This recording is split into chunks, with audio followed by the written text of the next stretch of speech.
Eu não vim para ser servido, mas para servir. Palavras de Jesus. Se aquele que afasta a pedra do caminho, o ódio dos corações e as dificuldades de um problema, existe a alegria de ser são e a alegria de ser justo, mas existe sobretudo a formosa e imensa alegria de servir. Como seria triste o mundo se tudo já estivesse feito, se não houvesse um roseiral para que plantar, uma empresa que iniciar. Que não te atraiam somente os trabalhos fáceis. É tão belo fazer a tarefa a que outros se esquivam. Mas não caias no erro de que só se conquistam méritos com os grandes trabalhos. Há pequenos serviços que são imensos serviços. Adornar a mesa, arrumar os bancos, espanar o pó. Aquele que só sabe criticar, mas nunca servir, este é o que destrói. Seja você o que serve. No decorrer desta semana, pratique esta mensagem. Deus te abençoe, lhe dando sabedoria, saúde, bom senso e muita paz interior. Amém. Amém. Vamos para a luta? Quem tem pauta aí hoje? Vamos começar aqui da frente aqui. Aqui, ó. Zé Walter, nosso futuro conselheiro de CRC, rapaz. Que Deus permita, né? Temos que tratá-lo bem, senão... Não, eu serei como todos aqui. Lá a gente pretende tratá-los bem. Ok. O Ronan até já me deu uma pincelada, mas para mim. Então seria bom que todos soubessem. Contribuição INSS 11%, autônomo. Espera aí um pouquinho.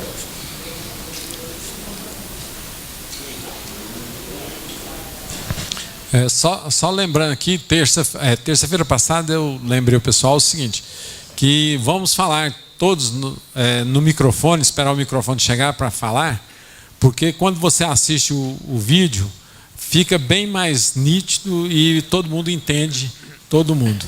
Geraldo. Meia duas, viu? Horas itinere. Horas itinere. É horas de horário mesmo? É. Horas. E a outra como é que é? A outra põe artigo 18, Lei Complementar 123. Depois eu explico. Essa até gostaria que depois alguém localizasse ela na hora da pergunta, por favor.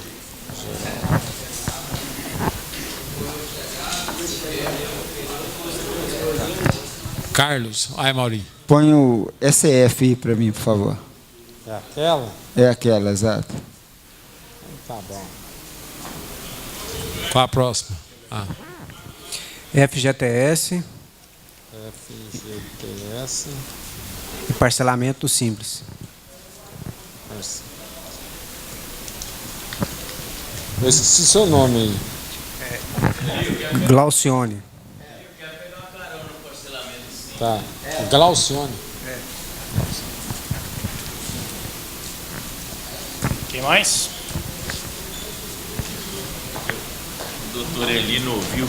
Eli. Opa. Pois aqui, Gesso.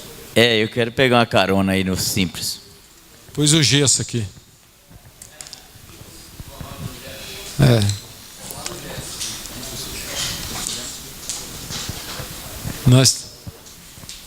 Os convidados não vieram aqui, todos não, né? O Josino quer mais uma pauta lá.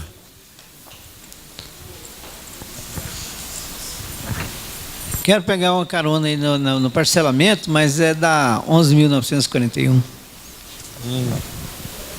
Por quê?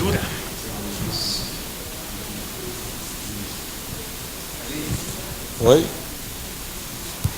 Peraí. Oi, Eudes. Auditoria.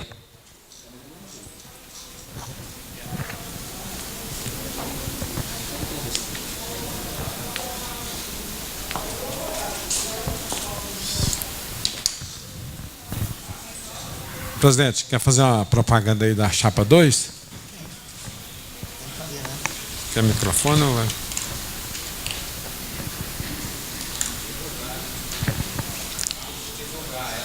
Divulgar, né? Tá ligado, não? Pediram para fazer a divulgação da chapa. Não é a gente que deve divulgar, pessoal. Gostaria que todos vocês pensassem nas nossas propostas, colocou aqui. Nós queremos por conselho para que haja essa junção sindicato-conselho com as outras entidades. Porque isso foi feito durante 20 meses, mas veio a eleição, acabou novamente.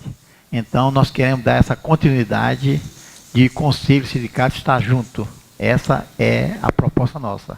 E temos nossa proposta, que nós colocamos no nosso panfleto, que nós vamos mandar para vocês. E, por felicidade, graças a Deus, a primeira aqui, lutar junto com as entidades para que o Estado disponibilize o XML das notas fiscais no portal.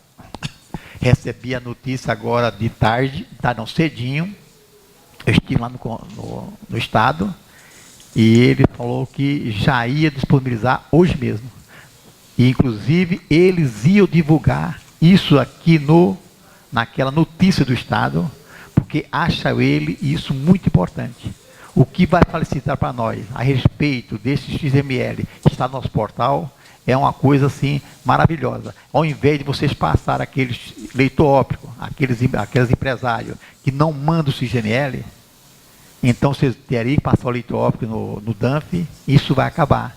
Então você vai no portal, já pega o XML do Simples Nacional que está, já manda lá para o programa, qualquer programa, pode ser o nosso aqui, qualquer outro programa, e já coloca lá e já manda para a escrita fiscal, vai mandar para a propriedade.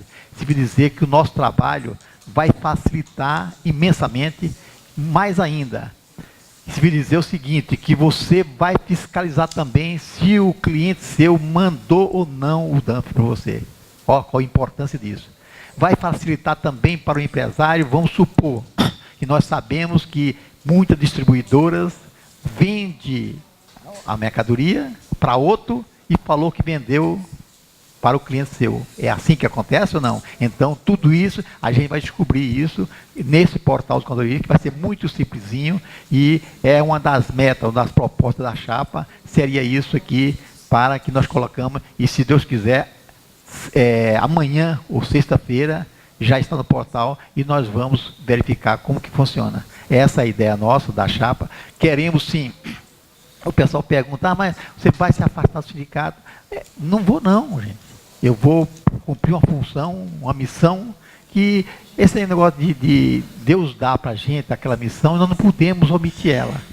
Se vocês quiserem votar na chapa 2, para que a gente assuma aquele conselho, para que o conselho fique relacionado com todas as entidades contábeis.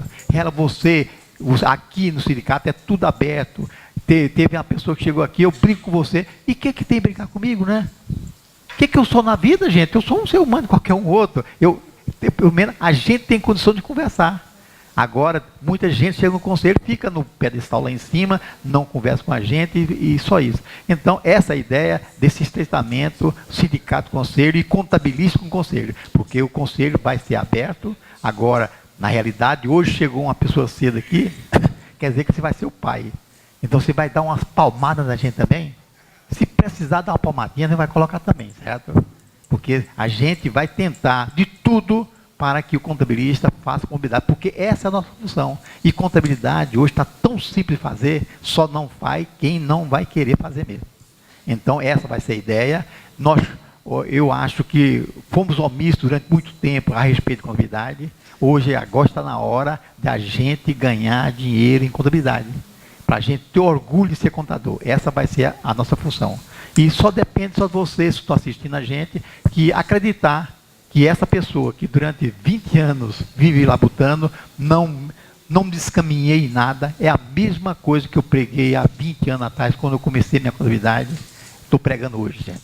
Eu não mudei nada. Muita gente fala que eu sou radical, mas esse é o meu caminho. Muita gente fica meio chateada com a gente, mas a gente não muda a ideia. Sempre foi desse jeito que eu utilizei. Se chegamos no conselho, quero assumir a fiscalização, quero ensinar para o contabilista com a contabilidade, porque eu aprendi um pouquinho de contabilidade. Não sei de muito, mas muita coisa que eu aprendi, eu tenho uma satisfação imensa de ensinar. E a nossa meta, o nosso objetivo da chapa é essa frase que está aqui: que sejamos aquele que serve. Não vou fazer mais do que isso. E servir é uma coisa tão linda, tão gostosa, tão amável, que você nem imagina. Tá? Obrigado. Componente da chapa que está aqui é só o Zé Walter? Certo.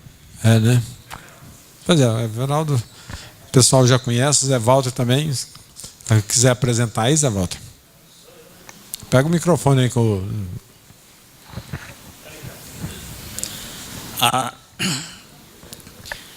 Quando estive aqui na formatura da chapa, na formatação, eu disse o seguinte: eu conversei com minha esposa e com meus filhos.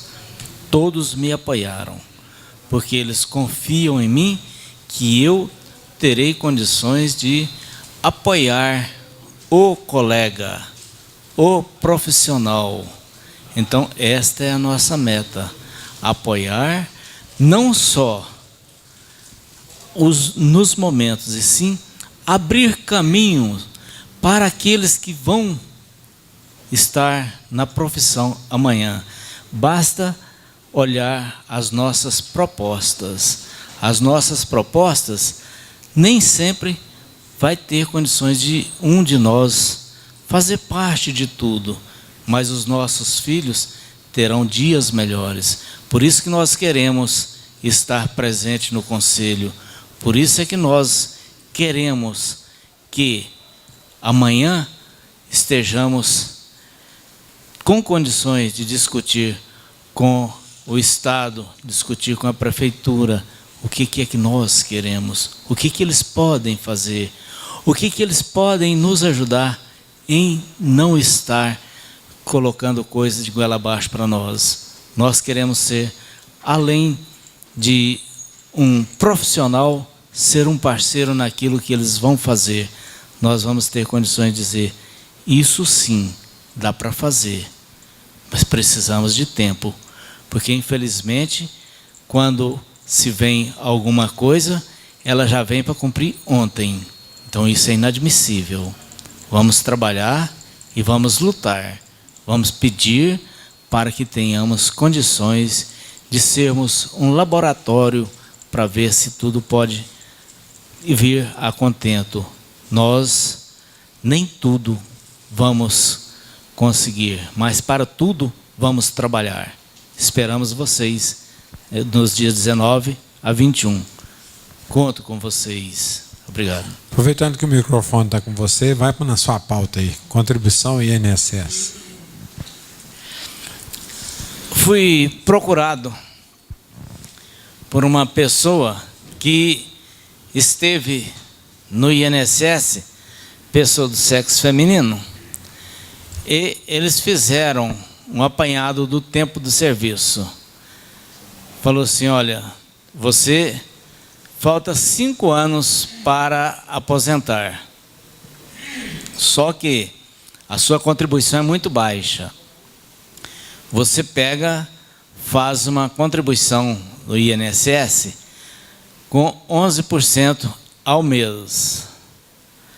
Aí eu falei assim: olha, eu tenho muita dúvida disso aí, porque eu não sou expert em aposentadoria, mas eu sei que este abono que você paga para depois ter o abono não é uma aposentadoria.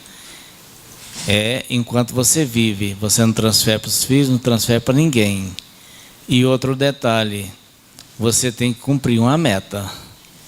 E, com mais, você tem que estar desempregado. Isso aí é a sua missão. Vindo, conversando com o Dr. Ronan, ele disse, e com mais clareza sobre isto. Inclusive, eu tinha sugerido que ela fizesse a contribuição realmente como facultativo.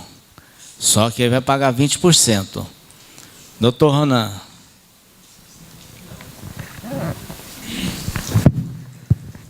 Conforme eu disse ao José Walter, essa contribuição que ele se refere a 11%, ela restringe exclusivamente ao salário mínimo. Essa contribuição de 20%, ela poderá então optar por um teto maior. Essa foi a minha colocação. Eu passo então à mesa alguém para falar algo mais a respeito. O Geraldo estava atento Geraldo, aí, deixa eu dar um parecer aí. Deixa eu ver se eu entendi a colocação do Zé Walter. Porque a contribuição de 11%, ela está no artigo 80 da Lei Complementar 123. O que seria? A pessoa contribui com 11% e ele só pode aposentar por idade. Correto? É isso. Agora, em termos, se ela recolher facultativo também, ela pode recolher 11% também. Existe até o código correto lá. Porque o que é facultativo? É aquele que vai pagar espontaneamente com a vontade dele. Ele não precisa ter uma profissão nenhuma, é facultado mesmo a ele pagar. Ele pode pagar 20% ou pode pagar os 11%, depende. Qual a diferença pagar o 11 com 20? O 20 é porque você pode pagar qualquer valor até o teto máximo. Agora, compensa, parece que conforme o Zé Walter falou que a pessoa já tem uma certa idade. Então, eu acho que se ela tem uma certa idade, como a Previdência informou que o valor dela é baixo, porque se ela aposentar com um salário aí e mais 20%, logo ela está com salário mínimo, mesma coisa. Então, eu acho que ela poderia recolher com os 11%, tranquilo. Resolvi. Não sei se eu respondi, Zé Walter. É isso aí, Zé Walter? Eu sei que tem gente que está mais por dentro, mas não é bem. Porque ela continua no emprego. Então vamos é para somar. Não. Destrincha aí então. Não, então vamos para todo mundo entender. Ela tem quanto tempo de contribuição? 25 anos. Ela já tem 25. Se ela tem uma atividade, não pode recolher os 11% de forma alguma. Não. Porque o 11% é para pessoas que não contribuem, né? Agora, se ela tem um vínculo lá, agora aí já é totalmente diferente. Os 11% é para quem realmente não tem nenhuma atividade e quer recolher para garantir pelo menos o salário mínimo, tá? Fala, deixa eu levar o microfone para você lá.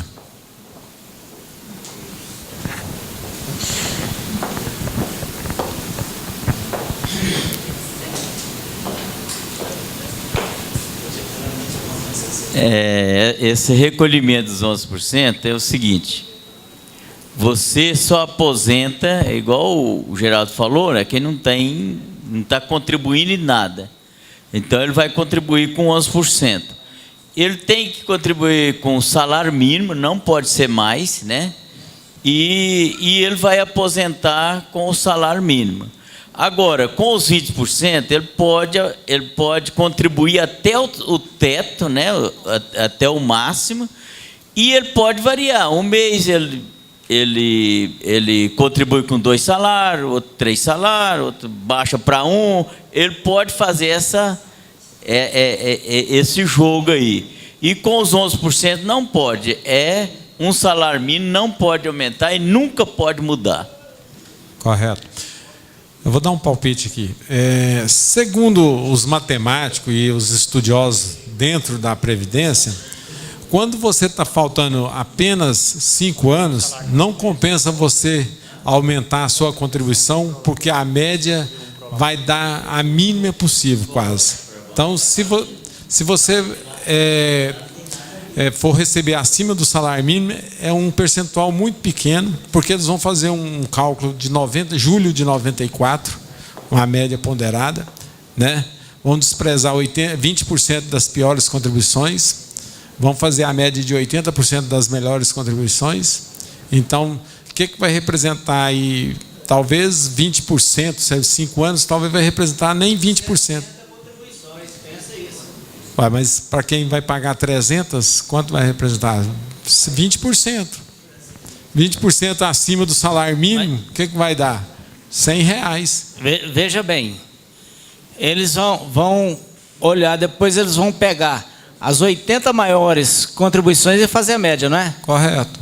Então, se você soma 60 que já são maiores,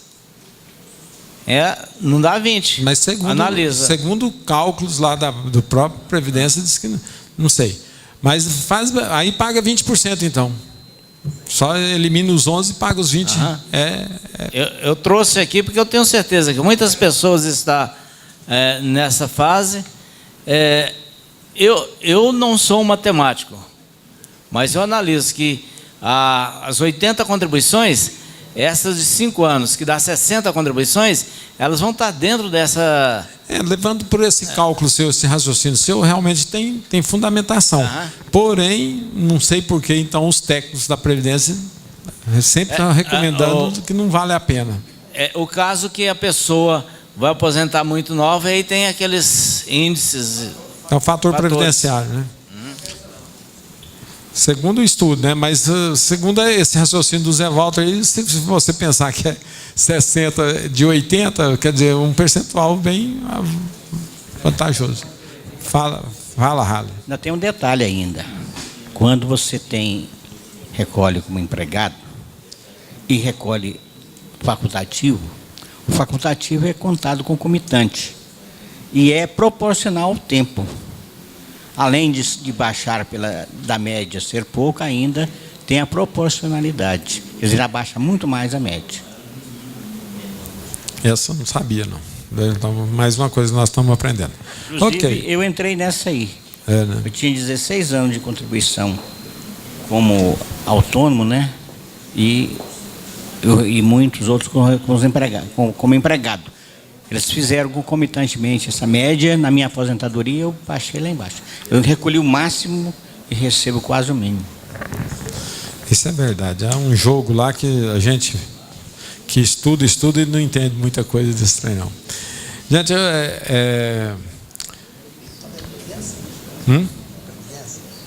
Previdência?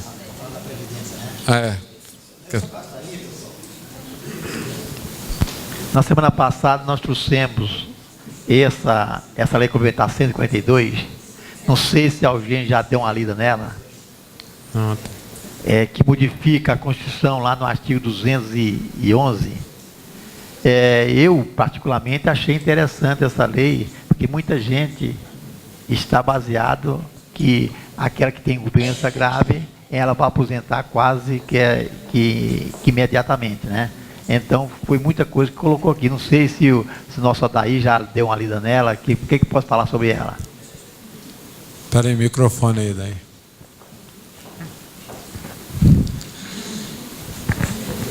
Essa lei aí, como você já disse, ela é aplicada para quem tem deficiência, né? Tem o Ministério do Trabalho, ele diz lá quem são os casos de deficiência, por exemplo, auditiva, física, são esses detalhes. Caso não tenha esse tipo de problema aí, ele não pode utilizar dessa sistemática. Só para problemas especiais mesmo. Exato. É igual aquela lei do deficiente, tem a lei, a cota legal. Aquela mesma aplicação, aquele pessoal que usa daquele benefício da cota legal é que poderia utilizar essa aposentadoria especial aí. Vamos supor a pessoa ela está encostada por uma doença assim, cardiovascular, então pressão alta, essas coisas que não tem. Ela entra aí também? Eu acredito que não. Não? Não, porque... São portadores de doenças especiais.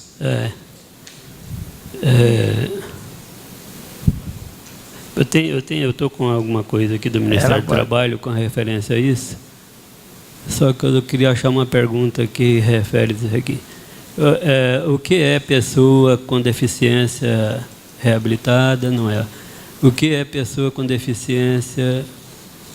Tem umas perguntas do Ministério do Trabalho aqui que esclarece isso aí. É que é a mesma lei que estipula a cota do deficiente nas empresas. Então, depois nós vamos ver isso depois. Então. Isso é um pouco do assunto. Bem, pessoal, eu deixei, não é porque eu esqueci não, mas eu deixei para apresentar o Aerolino, que é um parceiro nosso, está sempre conosco aqui. E sempre quando ele vem aqui, ele tem alguma novidade ou alguma coisa. Eu gostaria de ouvi-lo aí um pouquinho, até rapidinho. Ele, Oi. Antes dele falar, acho que eu pelo menos não sabia, né? Eu estive na junta comercial e deparei que ele é vogal da OAB lá na junta comercial. Melhor ainda. Ele tem mais um parceria aí, ó. Ele ia dar notícia, ele repórter. Calma lá. Repórter deu furo. Calma lá. Você é vogal da junta, não falou nada para nós? É o seguinte, eu sou vogal substituto. Então, eventualmente, no momento agora eu estou efetivo por um mês, mais ou menos. Mas, de qualquer forma, eu coloco à disposição do sindicato, porque sempre eu estou lá. Eventualmente, estão lá permanentemente, a gente acompanhando, né? E em alguns períodos eu fico efetivo. Agora, por exemplo, eu vou ficar efetivo até lá para o dia 25 de novembro. Mas, com prazer, eu coloco à disposição. Ok? Mas, em relação à novidade, por coincidência, eu posso dizer que alguma coisa no INPI, em termos da área da propriedade intelectual, durante 11 anos, o INPI não resolvia nada sobre programas de computador. Todos os processos que tinham desde 2000, 2001, 2002, por aí afora, estava tudo parado no INPI. Até um dia eu estive lá olhando aquele monte de coisa. Felizmente, este ano o INPI está resolvendo.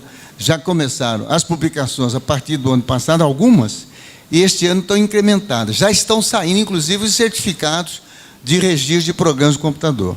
Ainda está com um atraso, mas a novidade é essa, que para quem atua na área que precisa de registro de programa de computador, inclusive é o caso do próprio sindicato, que tem processo em andamento, vai demorar um pouquinho ainda, mas já está numa fase avançada. De maneira que isso é muito importante, porque o programa de computador dá muito problema pelo seguinte, modifica logo. E todas as modificações são incorporadas ao programa original. E aí o INPI vai apenas acrescentando esses registros. Mas antes estava tudo parado. Essa é a novidade que a gente pode informar. E sobre a questão de vogal, realmente eu estou lá agora, inteiramente à disposição de vocês. Muito obrigado. Hein? Nós que agradecemos a sua presença e estamos sempre aí com as portas abertas, aguardando sua presença. Vai com o Geraldo ali, vamos às horas entinas. Então, gostaria de ajuda dos colegas o seguinte. Pelo que eu li até agora, que eu estou sabendo praticamente nada, né? As horas entinas, elas terão que ser remuneradas no local, que eu acho que é uma injustiça, no local que não tem acesso ao transporte público, então as horas itinerantes têm que ser remuneradas pelo cara. Agora, minha pergunta, essas horas itinerantes, vou citar um exemplo. Vamos supor que lá, no caso que eu estou citando, já foi mais ou menos pré-determinado, que vai ser meia hora para ir e meia hora para voltar. Então, vai dar 1 hora itinerante para o empregado. Essas horas itinerante, ela vai ter que ser embutido nas 8 horas ou as 8 horas de trabalho. Ou as 8 horas, como que eu vou dizer? Na hora que eu vou calcular essa hora itinerante, eu vou calcular hora extras, porque vai dar 8 horas trabalhada e mais uma itinerante. Elas são extras ou o valor dela é normal, sem acréscimo das horas extras? Em vez de fazer pergunta fácil, vai fazer pergunta difícil. Ainda bem que o Adair está aqui, né, Adair? Responde aí para nós. Pelo que eu estou vendo... Você quer saber se as horas itinerantes vão ser extras ou não? Isso, porque ela é remunerada. Agora, como seria essa remuneração? Certo, seria horas normais ou horas extras? Porque o cara gastou meia hora para ir, meia hora voltar, 1 hora. Então ele vai trabalhar só 7 horas, ou ele pode trabalhar às 8 sem ter horas extras. Acho que o Adair dá conta de responder para nós. Essa matéria eu já li há algum tempo, mas o que ocorre é o seguinte. Normalmente, como o Geraldo disse, essas horas é o percurso em que o empregado tem e que o empregador que assume essa responsabilidade de levá-la e trazê-la. Pelo que eu já vi, essas horas ela integra o tempo de serviço normal do empregado. Ou seja, se ele tiver de entrar às 8, 7h30 está combinado do empregador apanhá-lo, o horário dele inicial é 7h30. Pelo que eu entendo, esse é o procedimento normal. Essas horas são normal. Pois é, são causionadas Daí. quando a empresa tem o transporte próprio, né? Não, É considerado hora extra. Hora extra. Hora extra. Eu entendo assim, como o Adair falou. Junta tudo. No final da jornada, passou de 8, aí ele tem meia hora de itinerário para ir, meia hora de vir, dá 1 hora. Trabalhou 8 horas, 8 com 1 dá 9. Passou de 8 1, então é hora extra. Não, eu estou fazendo essa pergunta porque o meu entendimento é exatamente que se tem 1 hora em itinerário, para mim eu tinha que trabalhar só 7 horas. Só que o empresário que foi lá em São Paulo fazer um intercâmbio lá, disse que a empresa lá em São Paulo é a hora em itinerário, o cara trabalha 8 horas, ele vai ganhar 9 horas e essas horas não são calculadas horas extras. Eu falei, isso aí não está certo. Então, isso aí que eu queria ver se eu acho o embasamento, onde é. Porque eu entendo que seria hora extra também. Só que o empresário disse que não é hora extra.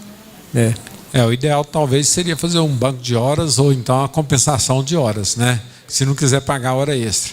Porque se ele combinou de pegá-lo 7h30, obviamente ele está cumprindo uma hierarquia e uma determinação da empresa. Né? Então, ou ele usa a compensação de horas, ou então ele vai ter que pagar a hora extra. Mas é uma injustiça desgramada, né? Porque o cara aqui sofre nesse zona lotada aqui, né? Não ganha 1 centavo, e agora o empresário vai lá, busca o empregado, tem que pagar ainda a hora extra para ele, né? Deixa o Everaldo comentar um negócio aqui. Gozado, né? Tá certo. O grupo de estudo. Eu sempre confesso e nunca, aquilo que eu aprendo aqui, eu confesso que não sabia desse código. Era hora retina, né? Hora. Itinerante, né? Hora. Mas é o que o Geraldo falou. Qual o estado de Goiás? Me parece que isso aí só aplica em Canavial, certo? Por aí afora, porque o Geraldo falou bem claro, é uma injustiça muito grande. Eu dou o transporte e não vou ter que pagar hora extra porque eu dei esse transporte? Olha, eu pergunto, é obrigado a dar o transporte? Não. Então eu não dou. Então você tem que chegar nessa hora aqui e eu vou te contar, certo? Será que é melhor ele dar o transporte e pagar essa hora? Fica mais barato do que ele dar o vale transporte para ele? Não tem rural, tá? Não tem condução. Não tem condução. Então é uma coisa esquisita. Então, aí vamos supor, não tem condução. Vamos supor, tá bom. Eu chego, o empresário chega, funda uma transportadora, ela carregar a empresa de transporte. Ela não está dando valor de transporte para ela, e a empresa mesmo tem uma transportadora que carrega os empregados e eles pagam. E dá o transporte, ela recebe o valor de transporte. Olha as coisas esquisitas. Fala. Deixa eu só concluir aqui, está no artigo 58 da CLT, está no parágrafo 2º. Diz o seguinte: o tempo despendido pelo empregado até o local do trabalho e para o seu retorno por qualquer meio de transporte não será considerado computado na hora da jornada de trabalho. Peraí, salvo quando tratar-se de local de difícil acesso ou não servido por transporte público, o empregador fornecer a condução. É o que acontece com o Geraldo. Está no artigo 58, parágrafo 2º da CLT. E se eu fosse a empresa, eu chegava a fazer uma transportadora e carregava. Que é injusto? Injusta. Aí a prefeitura tem que pegar a concessão da prefeitura para fazer. Pega tudo aí. Mas o problema é que, geralmente, a legislação trabalhista ela é muito social. E, na realidade, há dispositivos legais que prevê esse. Então, a gente tem que se adequar. Não adianta a gente estar aqui revoltado nem nada. Tem que se adequar e ver as alternativas cabíveis e praticá-las, né? Então, acho que, nesse caso aí, como o Adair falou, você mesmo já sabia, e o artigo 58 da CLT está prevendo lá que, exceto nesses casos, então, infelizmente, você vai ter que achar um denominador comum para pagá-lo, né? Deixa Vou fazer só um comentário. Ô, Fábio, por favor, se você puder pegar o artigo 18 da Lei Complementar 123, porque é o próximo assunto, né? Mas eu vou te cortar isso aí. Deixa o Ronan quer falar da hora extra. Não, peraí, vamos falar sobre a hora extra ainda. É porque... desculpa. A minha preocupação é o seguinte, porque a minha interpretação é esta, que esta hora ela vai integrar no horário normal de trabalho. Agora o empresário disse que não, que ele foi lá em São Paulo, tal. Então por isso que eu estou buscando embasamento legal para me afirmar, porque eu já afirmei para ele, é horário normal. Se você deixar ele trabalhar só 7 horas, aí sim, a hora em China não vai ser essa, mas se trabalhou às 8 horas, essa hora excedeu a jornada normal de semanal. Aí por isso que eu estou perguntando. De repente tem algum embasamento legal que diz que não, que pode ser remunerada sem acréscimo. Isso que eu estava querendo buscar. Mas o artigo 58 aqui acho que deixou bem claro, né? Deixa o Ronan comentar aqui um pouquinho. Não sei se o doutor Aurolino, que é advogado, concorda com isso também. Qual é a diferença? Por que alguém discordou? Pensou, porque se o empregador está ali conduzindo o empregado, já conta-se o tempo de trabalho. E se ele está no transporte público ou não? É porque a lei verifica se está na companhia do empregador, ele já está à sua disposição, a partir daquele momento, a desempenhar qualquer função. Ele está já em posse na administração e comando do empregador. Por isso que a lei fala, com o empregador já conta-se a hora. Concorda, doutor Leonardo? Ronan. Peraí, só um pouquinho, pega o microfone aqui. É porque também ele não tem opção de ir trabalhar. No caso do rural aí, o daqui pega o ônibus, mas o rural ele não tem como ir, ele tem que esperar o patrão. É porque o artigo 58 deixou claro. Peraí, microfone, deixa. Geraldo, só um pouquinho, Geraldo. Já pensou? Vamos supor, da Molândia lá na chácara, são 8 quilômetros, né? Aí é o difícil acesso, certo? Então vai de cavalo, vai de égua, certo? Pode ser? É que eu ia falar. Sou obrigado a pagar, poxa. Seria uma opção.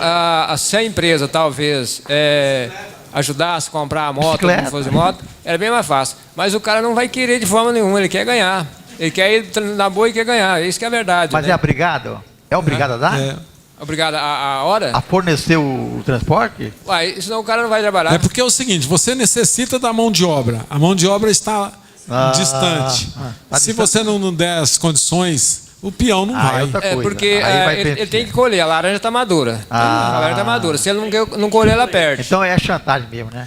Lógico. E outra coisa, do jeito que o Everaldo queria, nem vale transporte não tinha, né? Porque ia de égua, cavalo, essas coisas. Então não teria o desconto. Pode falar, Irolino. Eu estava aqui conversando com um colega. Meu questionamento é pelo seguinte: na verdade, a obrigatoriedade de fornecer o transporte é uma coisa. A contabilização da hora extra é outra situação. Aí não caberia algum acordo, alguma forma de acordo nesse aspecto? Para inserir. Pelo que foi lido no artigo 58 aqui, eu acredito que ele faz parte da jornada de trabalho. A jornada de trabalho da categoria, vamos supor, 44 horas. Então, se ele ultrapassou as 44 horas, é hora extra. Se ele compensou as horas dentro da jornada e fez só 44 horas, tudo bem. Aí não vai ter hora extra. Não trabalharia efetivamente 8 horas, trabalharia 7 horas e uma hora seria contada no tempo de percurso. Aí não teria hora extra. Correto. Nós vamos dar uma suspendidazinha aqui na pauta um pouquinho. E nós estamos aqui com os nossos colegas aqui, o Zé Carlos, muitos nossos da classe que devem conhecê-lo, porque limitou muito tempo dentro. Foi um abnegado parceiro nosso. E o Paulo e o Nivalci. E representa o Sindifim. E o Zé Carlos está aqui para falar para nós o que ele tem, o que ele está trazendo para nós aqui.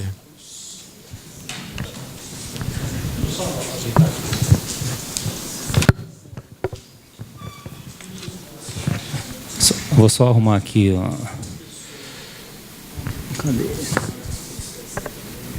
Cadê o computador?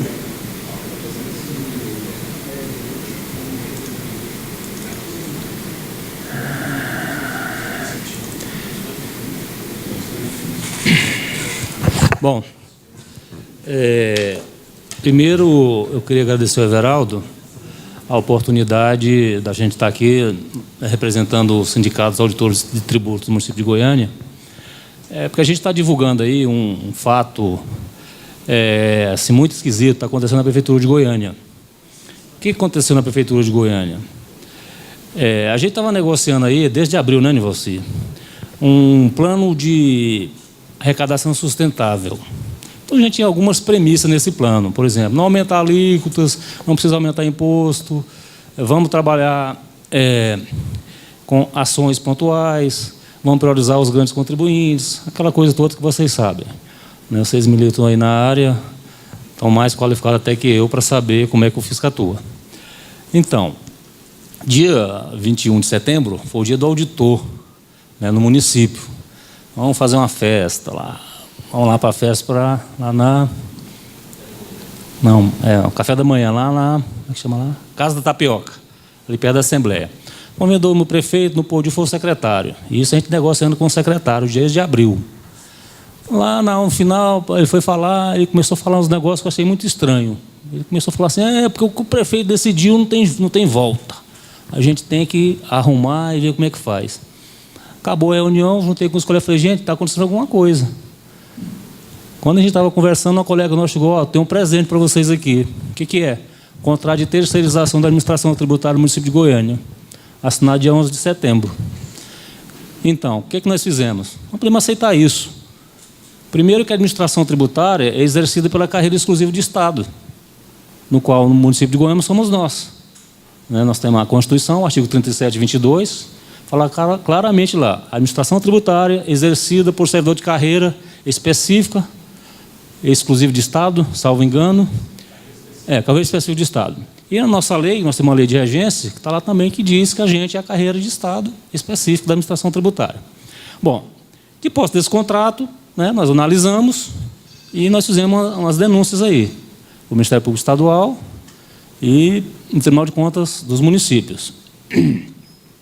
Eu tenho aqui para mostrar para vocês, foi acolhido no Ministério Público Estadual, o promotor abriu inquérito civil público para apurar a improbidade administrativa, por dois fatos simples, terceirização da administração tributária e, principalmente, que vai afetar todos os clientes de vocês, como contadores, a quebra do sigilo fiscal. Simplesmente o município assinou um contrato para entregar todos os cadastros fiscais e tributários da administração tributária para uma empresa particular, baseado em São Paulo. Nós, primeiro, como auditores e segundo, como cidadãos, não podemos aceitar um negócio desse calado. É por isso que nós estamos aqui, gritando para todo mundo ouvir e nos ajudar nessa briga, nessa empreitada. As notícias que a gente tem é que o prefeito já foi notificado, o Ministério Público, na portaria, dá a entender que ele vai acatar as denúncias, que realmente são coisas graves. O Tribunal de Contas do Estado, a última notícia que a gente tem é que o Ministério Público de lá pediu urgência, inclusive para cautelarmente suspender a execução do contrato. Contrato que é danoso, primeiro, para o município de Goiânia, que está se contratando uma empresa de São Paulo, um contrato anual de R$ 3.900.000, para simplesmente substituir todos os sistemas que já existem. Por exemplo, nota fiscal eletrônica. Acho que todo mundo aqui conhece e é usuário. Para mim, funciona bem. Pode não ser a melhor do país, mas não tem tido muitos problemas. O que essa empresa pretende? Simplesmente ela vai colocar um link, vai falar, contribuinte, você vai emitir nota fiscal aqui no meu sistema. E seus dados, suas notas fiscais, seu número de funcionário, sua arrecadação, seus pagamentos, eu vou ficar com eles, viu? Se o Obama pedir para mim, eu vou vender para ele. Essa que é a questão. A gente está percebendo que esse é um movimento, não só em Goiânia, nacional. Essa empresa, ela está atuando em vários municípios. Não tinha conseguido até hoje entrar nas capitais, exceto Maceió, Ela conseguiu entrar no Nordeste. Aqui para o Sul, tentou em Belo Horizonte, não conseguiu. E tentou em Goiânia e já assinou o contrato. Na surdina, escondendo da gente. A gente sabe que desde 2009 eles vêm tentando isso. A gente sabe até que na administração passada, segundo nos disseram que um dos motivos de troca de secretário foi esse, que o secretário não aceitava. Eu disse, não, por que eu vou contratar uma empresa se eu já tenho esse serviço aqui pronto? Na questão da nota fiscal, por exemplo, em 2000 e... primeiro mandato do Pedro Wilson foi 2000, foi, né? Ou 2002. Naquela época, eu me lembro que a gente fez um fórum aqui, o secretário de Finanças era o Luiz Alberto, já até falecido, que Deus o tenha, né? Então, naquela época, a gente fez um seminário de uma semana aqui para discutir a nota fiscal eletrônica. Nós somos pioneiros nessa questão. Fez-se isso, fizemos um contrato com o BID para financiamento, mudou de prefeito, o outro prefeito falou, não quero isso, morreu. Se passou, demorou, tanto que Goiânia foi uma das últimas capitais a implantar nota fiscal eletrônica. Ainda bem que já implantou. Então, agora qual é o risco que nós estamos correndo? Nós, como carreira, é ser substituído por uma empresa privada. É a privatização da administração tributária. Detalhe, não só no ISS, começa-se com o ISS. Depois vai para o IPTU, vai para o ISTI, vai abarcando. Essa é a tática. Dívida ativa, quer terceirizar. A questão do coíndice aí, de levantar, de revisar as declarações também.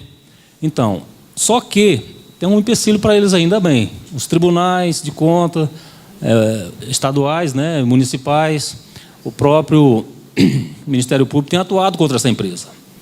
Né? A última notícia que a gente teve desse caso, provavelmente, não sei se foi essa empresa, ou essa ou foi outra. No Espírito Santo, para vocês terem uma ideia, 8 prefeitos foram presos por causa disso. Por causa da terceirização da administração tributária. Lá, inclusive, essa empresa, ao invés de fazer um contrato fixo, fez um percentual da arrecadação. Só que ela fazia o auto de infração, lá mandava fazer o auto e já pegava o dela antes de receber. Então, deu nisso. Então, o que a gente está trazendo para vocês é a notícia que nós não podemos compactuar com isso, sabe? E nós vamos espernear, nós vamos gritar como auditor para preservar a carreira e preservar a Constituição. Afinal de contas, esse país tem leis e precisam ser cumpridas. Né? A improbidade administrativa, o político morre de medo. Por quê? É a única coisa que faz ele perder o emprego. Ele não pode se candidatar. Se não for com essas ações e com a ajuda da população, o apoio da população, fica mais difícil. Né? Nós estamos aqui para solicitar o apoio de vocês. Se vocês puderem divulgar para os seus clientes, passar um e-mail, dizer o que está acontecendo, esclarecer. Porque tudo que nós temos aqui é de conhecimento público. Tem notícia de jornal, tem as representações assinadas pelas duas entidades, né? Tem as manifestações do Ministério Público Estadual e do Tribunal de Contas, que nos diz o seguinte, nós não estamos malucos, acho que nós estamos corretos. Nós temos que buscar a legalidade, o princípio da legalidade, e defender a nossa Constituição. A Prefeitura de Goiânia, para vocês terem uma ideia, deve ser a que tem menos fiscais em relação à população do Brasil. Hoje, nós temos aqui em torno de uns... Entre todos, não dá 40, né? 48. Está aposentando todo mundo. Daqui a 5 anos, praticamente está todo mundo aposentado. E não se faz concurso. Isso tudo, 16 anos sem concurso, isso tudo é deliberado. Isso é para enfraquecer a categoria, para justamente entrar com esses esquemas. Né? Sabe-se lá quais são. Não sei quem é o dono da empresa, não sei o que está por trás disso. Eu sei que está nos afetando. E vai afetar todos os contribuintes de Goiânia, principalmente na questão da quebra do sigilo. No contrato está escrito, vou mostrar para vocês aqui. Deixa eu ver se eu acho aqui. Primeiro tem que arrumar o óculos aqui, né? Tá, contrato. Uns 15 anos atrás, não precisava de óculos não, né? Uns 15 anos atrás, quando eu vim aqui, né? Aqui, o objeto do contrato. Ah, tá 75 aqui, né? Vamos ver para 100? Ih, não. Não, como é que fecha aqui? Tem que fechar essa coisa aqui, peraí. Ah, não achei não. Se fosse no meu, eu sabia, né? Ferramentas. A tela cheia, tá, é isso aí. Tá, objeto do contrato. Contratação de despesa especializada no licenciamento de uso temporário de sistema para modernização da administração tributária municipal, com a finalidade de controlar a arrecadação e gerir o ISSQN por um período de 12 meses, para atender a esse fim. O PASC municipal disse: não, isso é apenas um contrato de locação. Eu tive com um dos representantes, nós chegamos a conversar sobre esse contrato. Mas o que vocês vão fazer mesmo? Ele falou, não, é o seguinte, nós vamos locar, né, o software, aí nós vamos analisar uma ferramenta, nós vamos dizer, olha, esse segmento aqui é que deve ser auditado, esse aqui não precisa. Eu falei, mas espera aí, ué. Quem tem que fazer isso é a administração tributária, não é você. Locação de software, para mim, é você pegar um software, entregar para o seu cliente, dizer, olha, meu software faz isso, está aí, usa seus dados. Qualquer problema no software, você me comunica para mim me consertar, e não administrar. Então, na verdade, isso aqui é administração travestida de locação de software. Na frente, a gente vai entender o porquê. Nesse contrato aqui, a gente grifou algumas coisas. Por exemplo, aqui. Deixa eu ver se eu acho aqui. Tá. A contratante, é a prefeitura, né?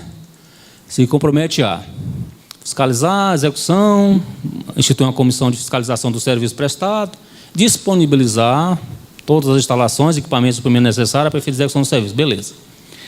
Fornecer cópia dos cadastros técnico e fiscal em mídia dos dados suficientes à execução do contrato relativos à administração tributária municipal. Essa redação é assim mesmo, é ampla. Eu quero tudo dos seus contribuintes. É cadastro em relação com a administração tributária, eu quero. Aqui não fala, mas o serviço de emissão de nota fiscal passaria a ser dessa empresa. Ela que vai controlar a emissão, ela que vai fornecer para você a nota. E vai ficar com o seu dado gravado lá para fazer o que ela quiser. Seus negócios serão conhecidos por essa empresa. Ela pode vender para outros, pode fazer o que quiser.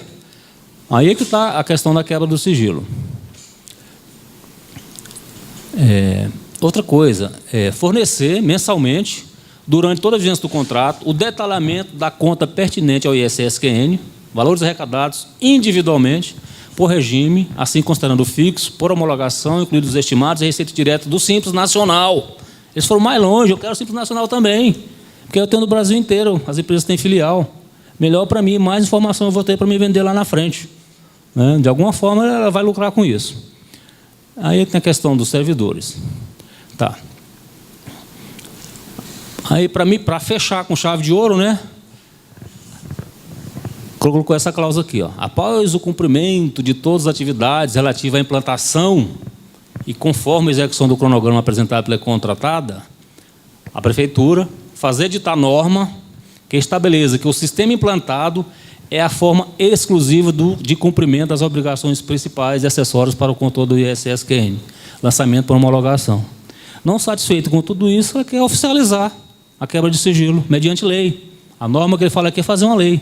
Falou, só esse sistema que pode trabalhar na prefeitura de Goiânia, ele que vai cuidar de tudo. Dane-se a carreira, dane-se os auditores. Aí nós vamos ficar na mão deles. Não, sem dúvida. Não, isso é óbvio, né? Vai renovando.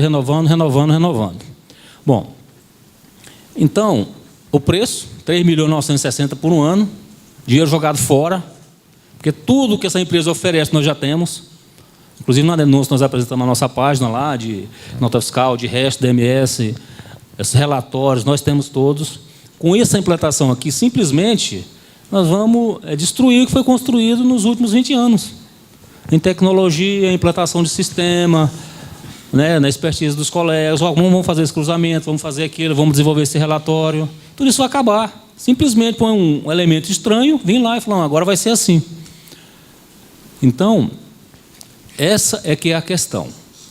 A prefeitura, como sempre, ela tenta falar, não, isso não tem importância não, é só locação de software. Lei do engano, não é isso.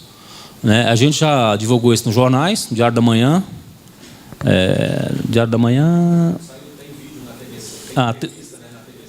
Tem entrevista na TBC, na Rádio Brasil Central.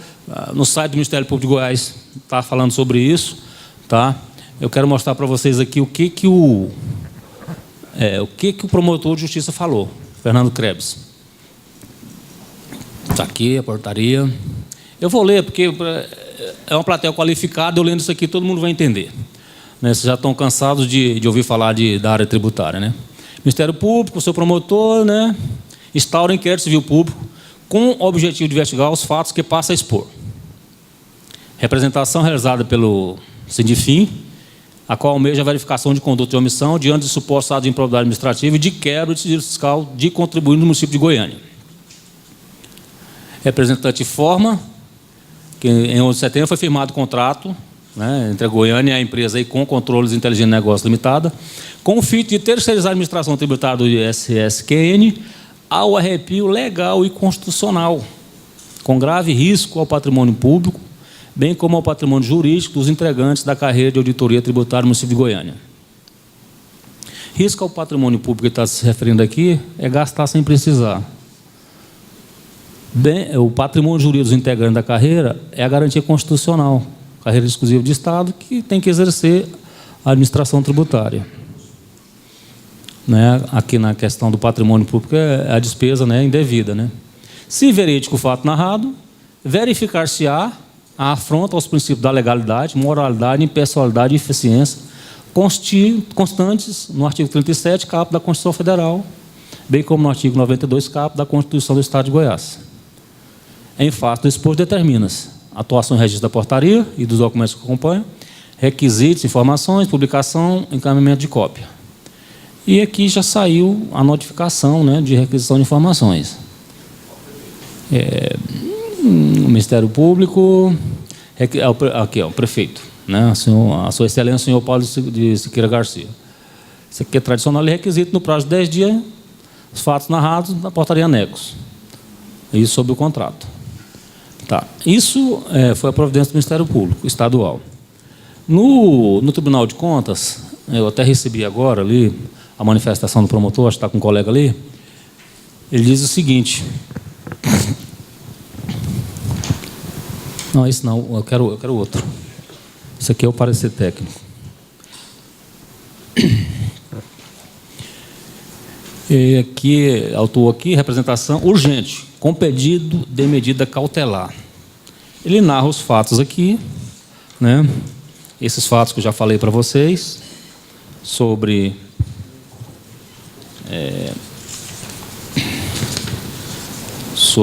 o objeto do contrato, né? A usurpação da nossa função, né?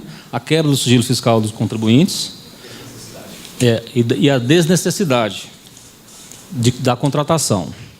Tá? Isso é o Ministério Público de Contas lá do Tribunal de Contas do município, é o Ministério Público Especial. Fala o valor e fala das providências cabíveis.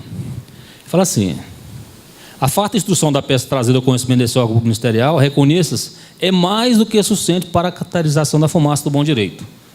Você está dizendo para nós que vocês estão corretos, vocês têm direito. Pairando tantos questionamentos sobre o feito, marcado por fortes traços de inconstitucionalidade, urge trazer à Corte os autos do processo administrativo que resultou na celebração do contrato. Falou, opa, traz o contrato aqui para mim, ó. Aí disse aqui, ó, pacífica a possibilidade das Cortes de Contas adotarem as medidas cautelares, né? Fala aqui que é verificada a possibilidade de prejuízo de difícil reparação. A difícil reparação aqui, ela devolveu o dinheiro e a gente não perdeu o que nós estamos perdendo, né? Se você perdeu a competência para voltar, num período que você perdeu, não tem como, né? Destaque o muito maior prejuízo advirido a não acautelamento, vez que a transferência do patrimônio público particulares à conta de ilícito contrato é expediente que reclama mais escorreita atuação da administração, indisponível que é o interesse público, descabido por óbvia a adoção do rito ordinário. Levando-se em conta a sua propriedade exemplificada, suprabotadas e a presença dos requisitos estampados na cabeça do artigo 56 da Lei Orgânica, este Ministério Público de Contas manifesta pela adoção pelo conselheiro relator de medida cautelar, sem oitiva das partes, no sentido de determinar o prefeito de Goiânia, Paulo Garcia. Primeiro, a imediata suspensão da execução do contrato, firmado entre a Prefeitura e a AICOM, abstendo-se de emitir qualquer ordem de serviço ou efetuar pagamento a conta deferido pacto até ulterior deliberação da Corte, sob pena de aplicação de multa. E envio, o prefeito enviar a Corte, no prazo de 10 dias, sob pena de aplicação de multa, os autos do processo de licitação que culminou com essa contratação.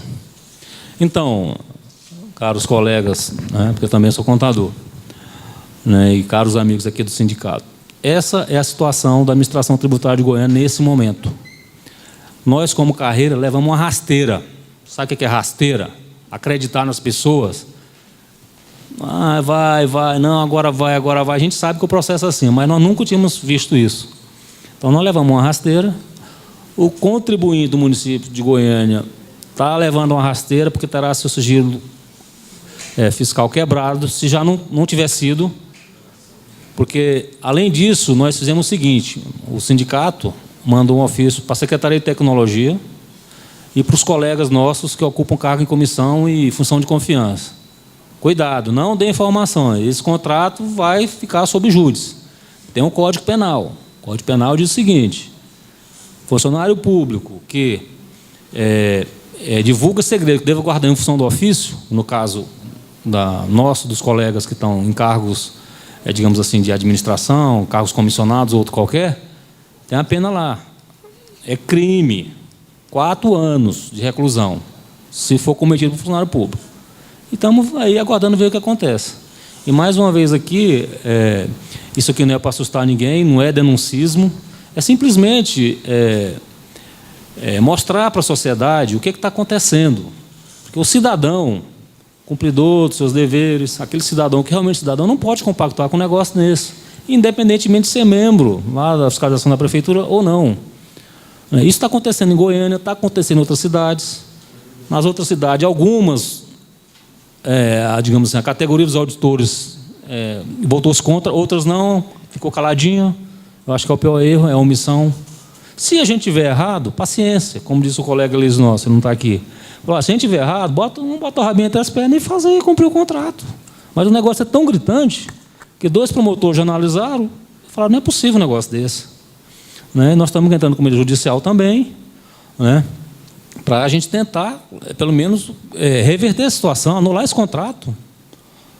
O parecer aqui da assessoria do Ministério Público, que é auditor também lá do Tribunal de Contas, ele fala que tem que anular o contrato, é nulo de pleno direito. Então, é a luta que a gente trava no dia a dia, é a luta da cidadania também. Imagine se um negócio desse, guardado as devidas proporções, seria mais ou menos a Receita Federal simplesmente pegar o portal nacional da nossa escola eletrônica, contratar uma empresa aí para gerir. É mais ou menos a mesma coisa. Sabe? Isso não podemos admitir. Seria a Secretaria da Fazenda que pegasse o centro de processamento de dados, que ela separou do resto do Estado, e entregar para uma empresa administrar. Um absurdo dos absurdos. Onde é que vai a segurança jurídica dos contribuintes? Onde vai ficar o sigilo dos negócios dos contribuintes? Nossa cidade capitalista igual é a nossa, o que interessa é dinheiro, não custa nada. Qualquer contribuinte do serviço chegar nessa empresa e falar: olha, me mostra o faturamento dos meus concorrentes aí, quem são os clientes dele? Quanto é que ele está vendendo isso? Quanto é que ele está cobrando por esse serviço? É isso que vai acontecer. Então, nós não podemos ficar calados com isso, por causa disso. Então, esse é o motivo de a gente estar aqui. Pedir a compreensão de vocês, de nos ouvir aqui com essa paciência toda, e nos ajudar na divulgação desse fato, se for possível. No adiantado da hora, nós estamos com tempo meio escasso, aí esse material seu vai ser divulgado na rede de computadores, no nosso site, para todo o mundo, Não vou falar para o país, não, porque a rede é mundial. Então, e o que a gente realmente, acho que, na nossa opinião também, se isso acontecer, de cair no sigilo, o nosso sigilo for revelado, eu acho que vai ser a calamidade. E eu acredito que, como você veio aqui, acho que você deveria procurar as entidades empresariais. Sim. Que nas entidades empresariais. O nosso diretor ali está querendo falar ali, deixa o Fábio. Bem, eu acho que, pelas colocações, o colega bem falou, é contador, Passou num concurso, não é isso?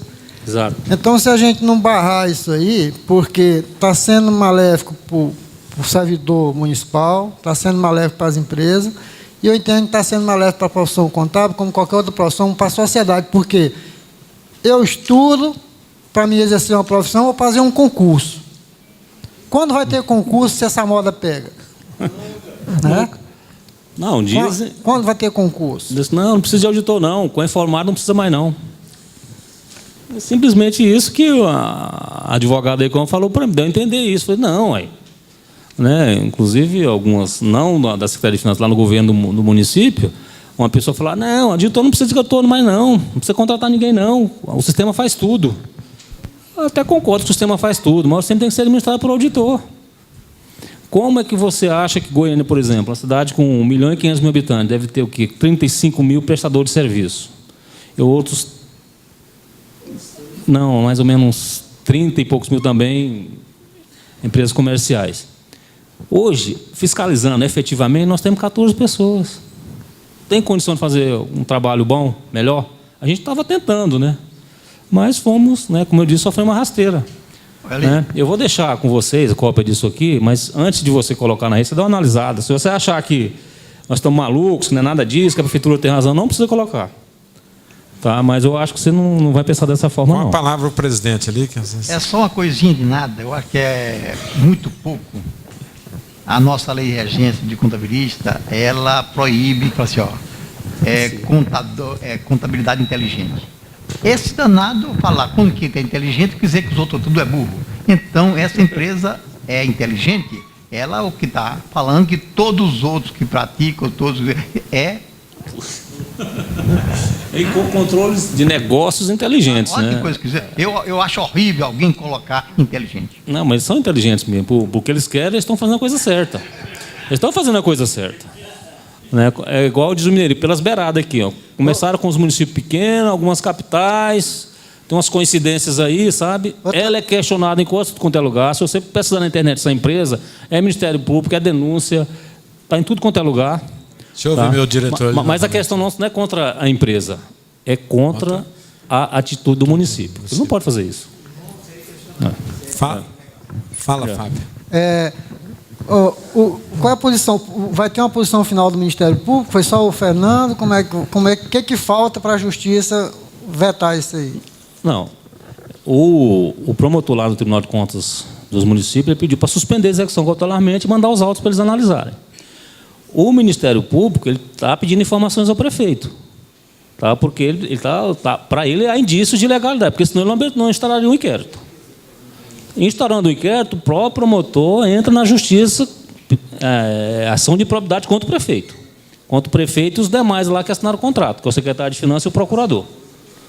Mas, independentemente disso, nós estamos cogitando a possibilidade de a gente entrar com medida judicial. Uma medida cautelar para suspender a execução desse contrato por causa da questão da usurpação da função, que é a terceirização da administração, e a quebra do sigilo fiscal, né, dos contribuintes do município de Goiânia, não só do ISS. Né? Mas os outros não tem nada. Tem sim, por exemplo, número de funcionários. É um sigilo. Quantos funcionários tem a empresa tal? Não sei, tal. Aquela tem tantos, aquela tem... Entendeu? Quem são os clientes de A, B ou C? Isso tudo eles não têm na mão. Mas é igual eu te falei, Zé, adiantado do tempo aqui, nós temos uma pauta para cumprir aqui, eu vou te cobrar mais agilidade aí. Não, então só terminar. Você quer falar alguma coisa, você? Há também um dos princípios aí que a gente luta para que ele seja... defendemos, né, com base nesse princípio, a questão da economicidade também. E é um dos pontos que o promotor do Ministério Público Especial de Contas lá do TCM ele coloca, né? Porque é a desnecessidade realmente desse serviço. Então, assim, a gente nas andanças, né, junto ao Paço Municipal, a gente percebe assim uma rapidez, uma pressa para poder fazer empenho, para fazer ordem de pagamento, sabe? Eles querem a gente tem percebido que eles querem passar um pedaço, alguma coisa, cumprir um pedacinho do cronograma de execução, porque é extensa, esse cronograma é muito extenso, para poder justificar que essa empresa começou a trabalhar, para poder já pagar. E eu já descobri que tem R$1 milhão empenhado para ser pago já. Né? O prefeito, o secretário de Finanças encaminhou um grupo de técnicos da Secretaria de Tecnologia, a antiga Condata, para São Paulo, para conhecer essa estrutura lá. Então, eles estão, né, numa pressa para poder, pelo menos, pagar alguma coisa já desse contrato. É isso que a gente tem observado. Né?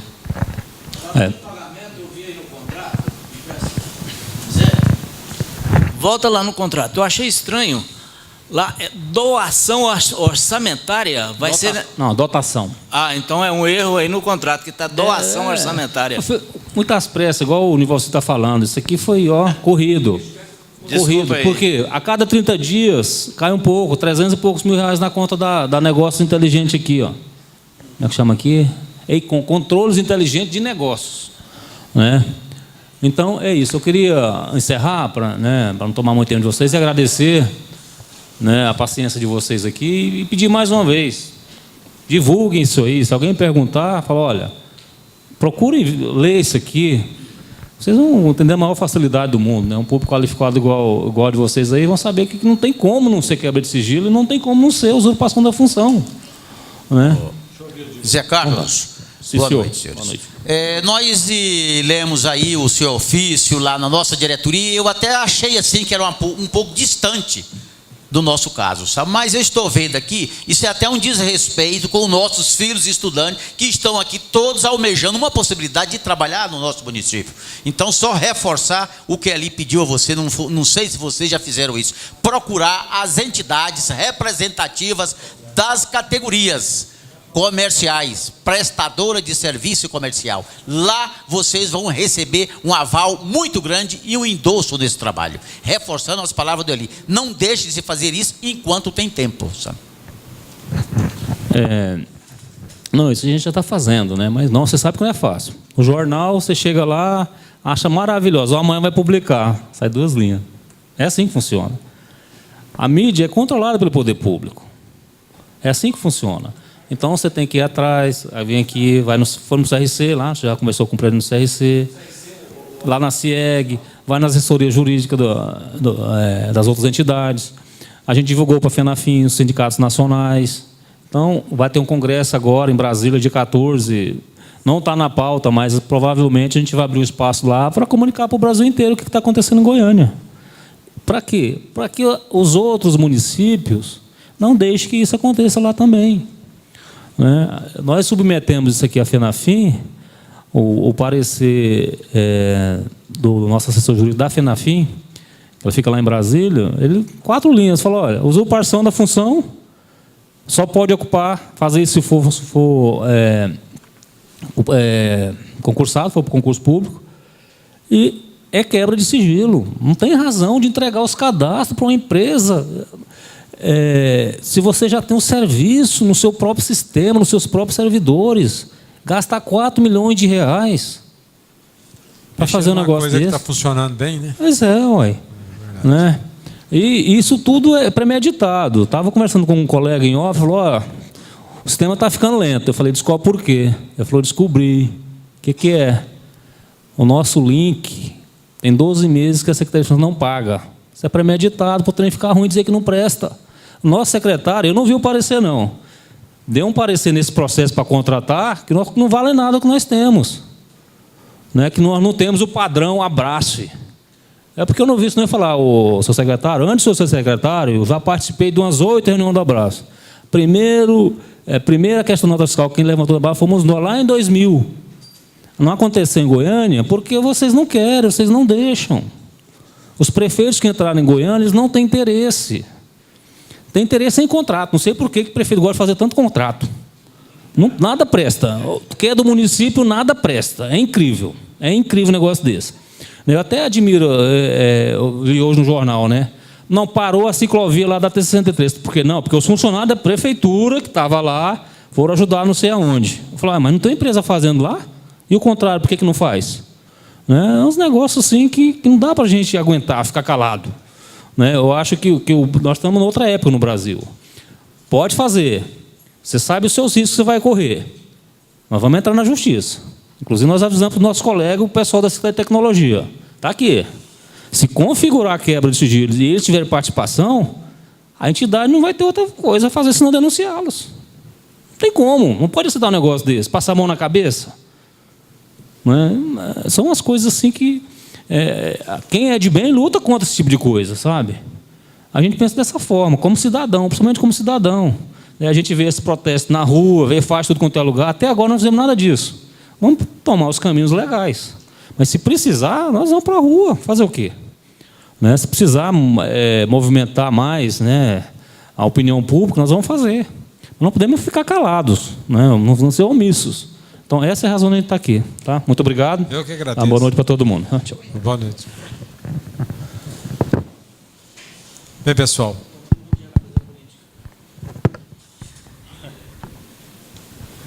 Essa matéria pode ser vinculada? Pode? Ok. Então os internautas vão vê-la e de repente vamos fazer uma corrente aí, vamos ser os divulgadores disso aí para ver se cresce e que nós possamos. A nossa próxima vez na Câmara de Vereadores. A gente Isso é mesmo. tempo com essa invasão de plenário, essa confusão, então não adianta fazer nada lá. Passou isso aí, nós vamos mandar para a Câmara de Vereadores. Ok, nós te agradecemos, Zé. Nós só não estendemos mais porque temos umas pautas aqui e o pessoal vem aqui para realmente vê-las. Viu? Obrigado. Tudo de bom para vocês, sucesso.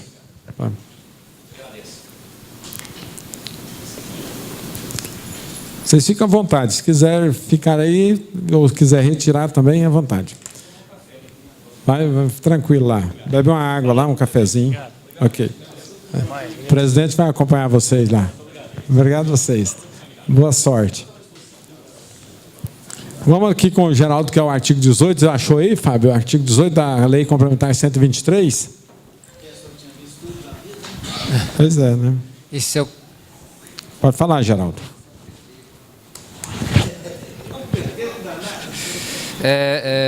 O Fábio, você não localizou para mim, não.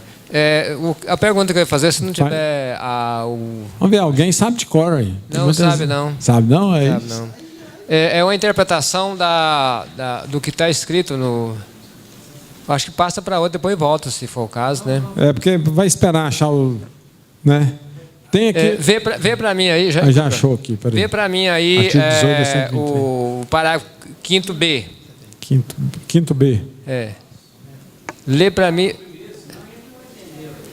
Não, vai, capaz que vai sim. É porque eu quero ver qual tipo das empresas... Ele já sabe o dispositivo, ele quer só a interpretação de todo mundo. Vamos ler lá. O que é isso aqui? Deixa eu colocar para o menino aqui, a pergunta dele foi boa. O artigo 18, ele determina as bases de cálculos e quais os anexos e tal, anexo 1, 2 e 3, né? Então, peraí, Geraldo, porque assim, ó, artigo 18. O valor devido mensalmente pela microempresa e empresa de pequeno porte, optante pelo simples, será determinado mediante aplicação da tabela do anexo 1 desta lei complementar. Pronto. Aí você vem, parágrafo 5º-B. 5º-B. Sem prejuízo do disposto do parágrafo 1º do artigo 17 desta lei complementar, serão tributadas na forma do anexo 3 desta lei complementar as seguintes atividades de prestação de serviço. Qual é ela que você quer? Olha, para mim, é o nono. Isso aí que eu quero interpretar. Qual tipo de manutenção e instalação? Serviço de instalação, de reparos e de manutenção em geral, bem como de usinagem, solda, tratamento e revestimento de metais. Então, aí a pergunta. Esse instalação, reparação, em geral... Abrange tudo? Que só que depois lá na frente ele põe negócio de metais, né? Pois é, mas tem algum exceto aí? Não. Não, porque ele fala aqui, ó, instalação, cadê? Instalação, daqui eu não dou conta de ler direitinho. Serviço de instalação, de reparos e de manutenção em geral. Em geral, para aí, em geral. Aí pegou tudo, aí depois ele faz aquela observação na frente lá, ó.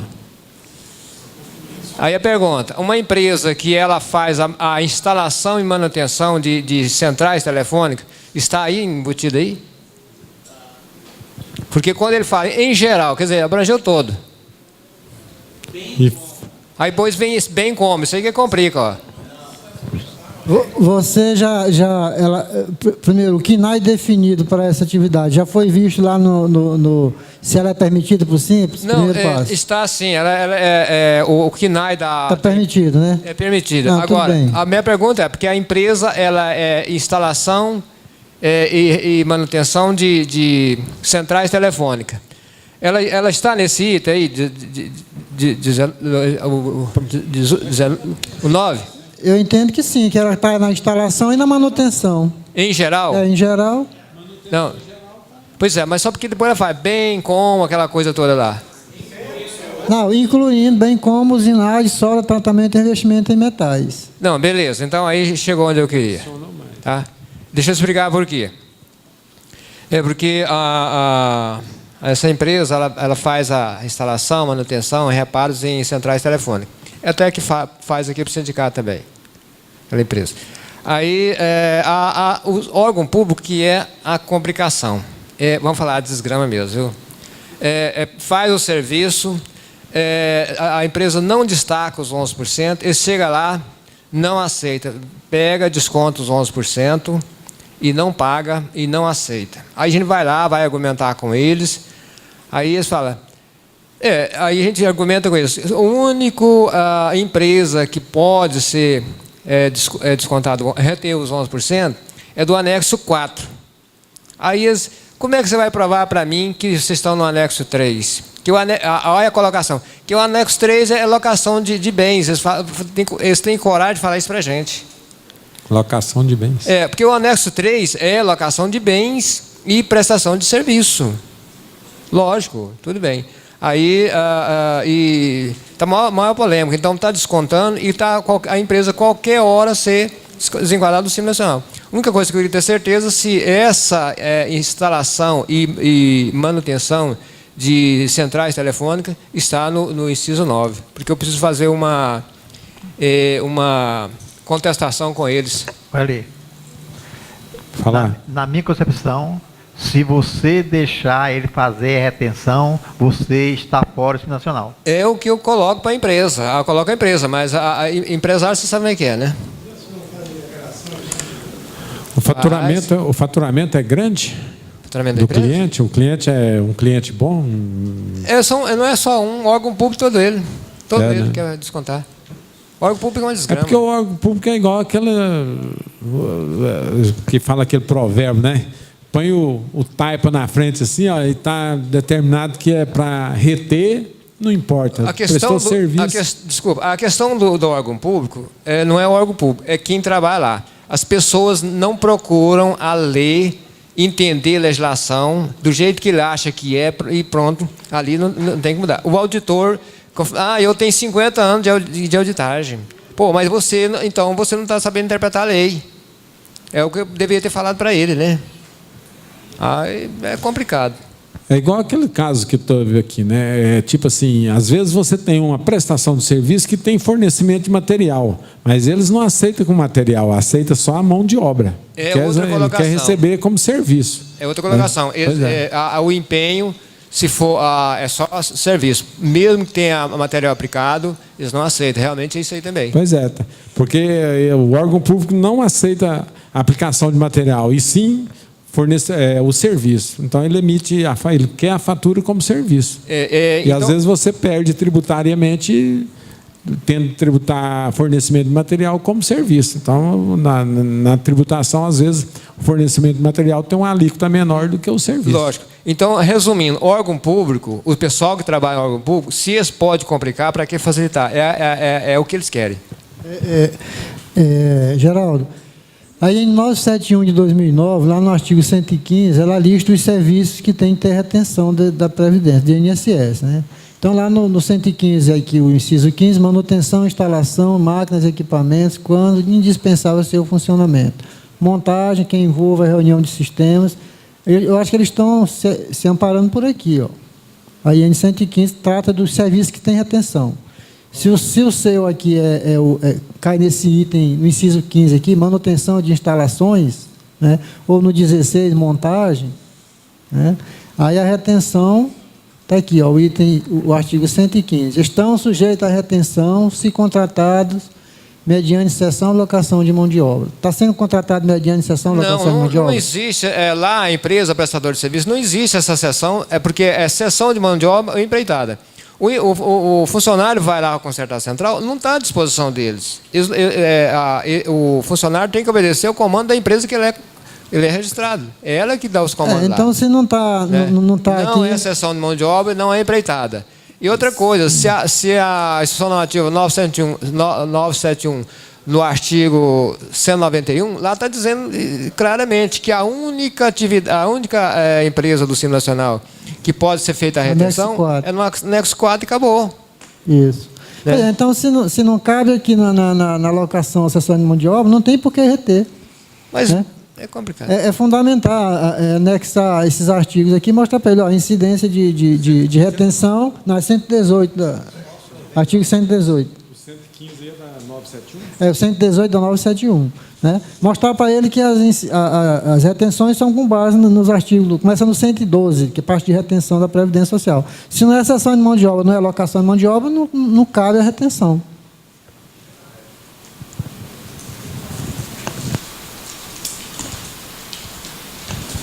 Bem, pessoal, infelizmente, né, Geraldo, você vai ter que discutir mais, brigar mais e ver se traz a solução para nós também. Derli, vai ali com o Carlos ali. Vamos aí, Carlos, resolver, vamos discutir essa questão aí do SF. Vamos tentar discutir. É o seguinte, tem uma empresa de Porangatu que ela vende mercadoria para a minha empresa. Só que ela não tem nota fiscal, é só SF. E ela não faz questão de ter nota fiscal. Então, é mercadoria muito usada aqui em Goiânia, mas tudo bem. A minha empresa que faz a compra dessa mercadoria, em torno de 70 a 100 itens por mês. E ele só vende lá por cupom fiscal. Ele não quer vender com nota. Né? Aí é o seguinte, eu posso fazer uma entrada desse cupom fiscal, fazer uma entrada com a série 1 da minha empresa, que a minha empresa tem a série 1. Posso fazer isso? Tem alguma base legal para isso? Você ouviu aí, Eudes? Otávio? Quem quer ajudar o Carlos ali? Aí, Otávio. Eu acredito que sim. E desde que você ponha anexado o cupom fiscal ali para ter a justificativa perante a Secretaria da Fazenda. Porque não vai emitir crédito, não precisa de crédito. Ela é do Simples Nacional? Pois é, justamente. Pode sim. Essa é a base legal, né? A base legal não. Essa é o o nosso entendimento. O entendimento nosso. Agora, a base legal você não vai encontrar, não está escrito. Não tem. Eu já procurei. Você vai ter na Secretaria da Fazenda, eles não vão te falar isso. Exato, é entendimento. O entendimento. Ele vai dizer que você procura outro fornecedor. Essa vai ser a orientação que eu vou te falar. Quer falar, não é obrigado a emitir a nota fiscal? É obrigado, mas ele disse que não vai fazer. Se você quiser, a minha mercadoria vai ser assim. Se você não quiser, problema é seu. Eu só vendo para o consumidor final. Pronto, acabou. Poderoso, né? É que a mercadoria dele é boa. Então, se é poderoso assim, vai... A mercadoria dele vem da Inglaterra, da França. Pois é, se é assim... E aqui em Goiás, só ele que vende. Foi o que eu comentei com o Carlos lá na reunião, que é um procedimento que a gente fica com medo de afirmar. Porém, é um procedimento usual.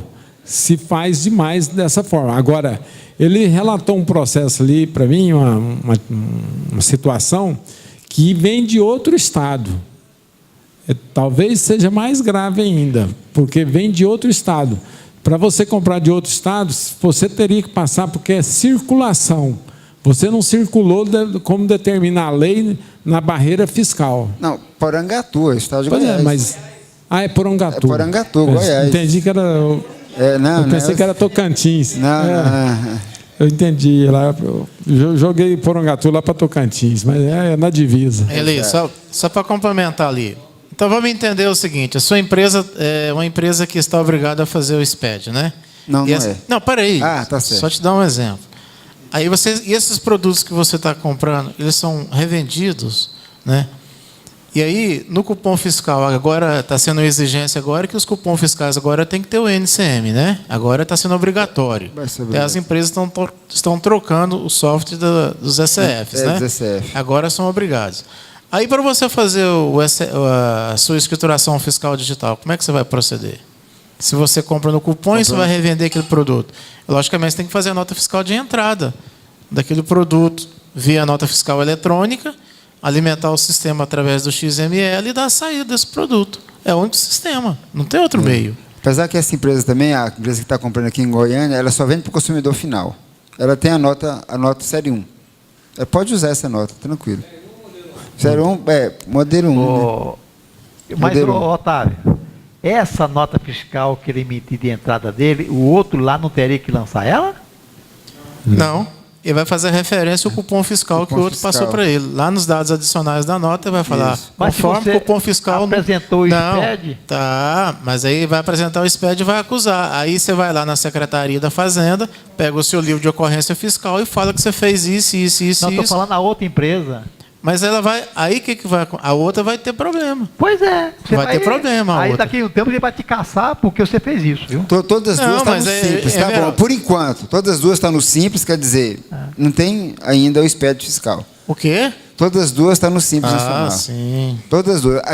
Da quem eu estou comprando, né? E, Mas tem o Sintegra. Não, tem o Sintegra. O Sintegra, tranquilo.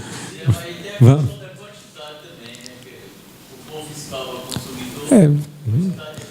Mas a quantidade maior é para viagem, né? Circulação.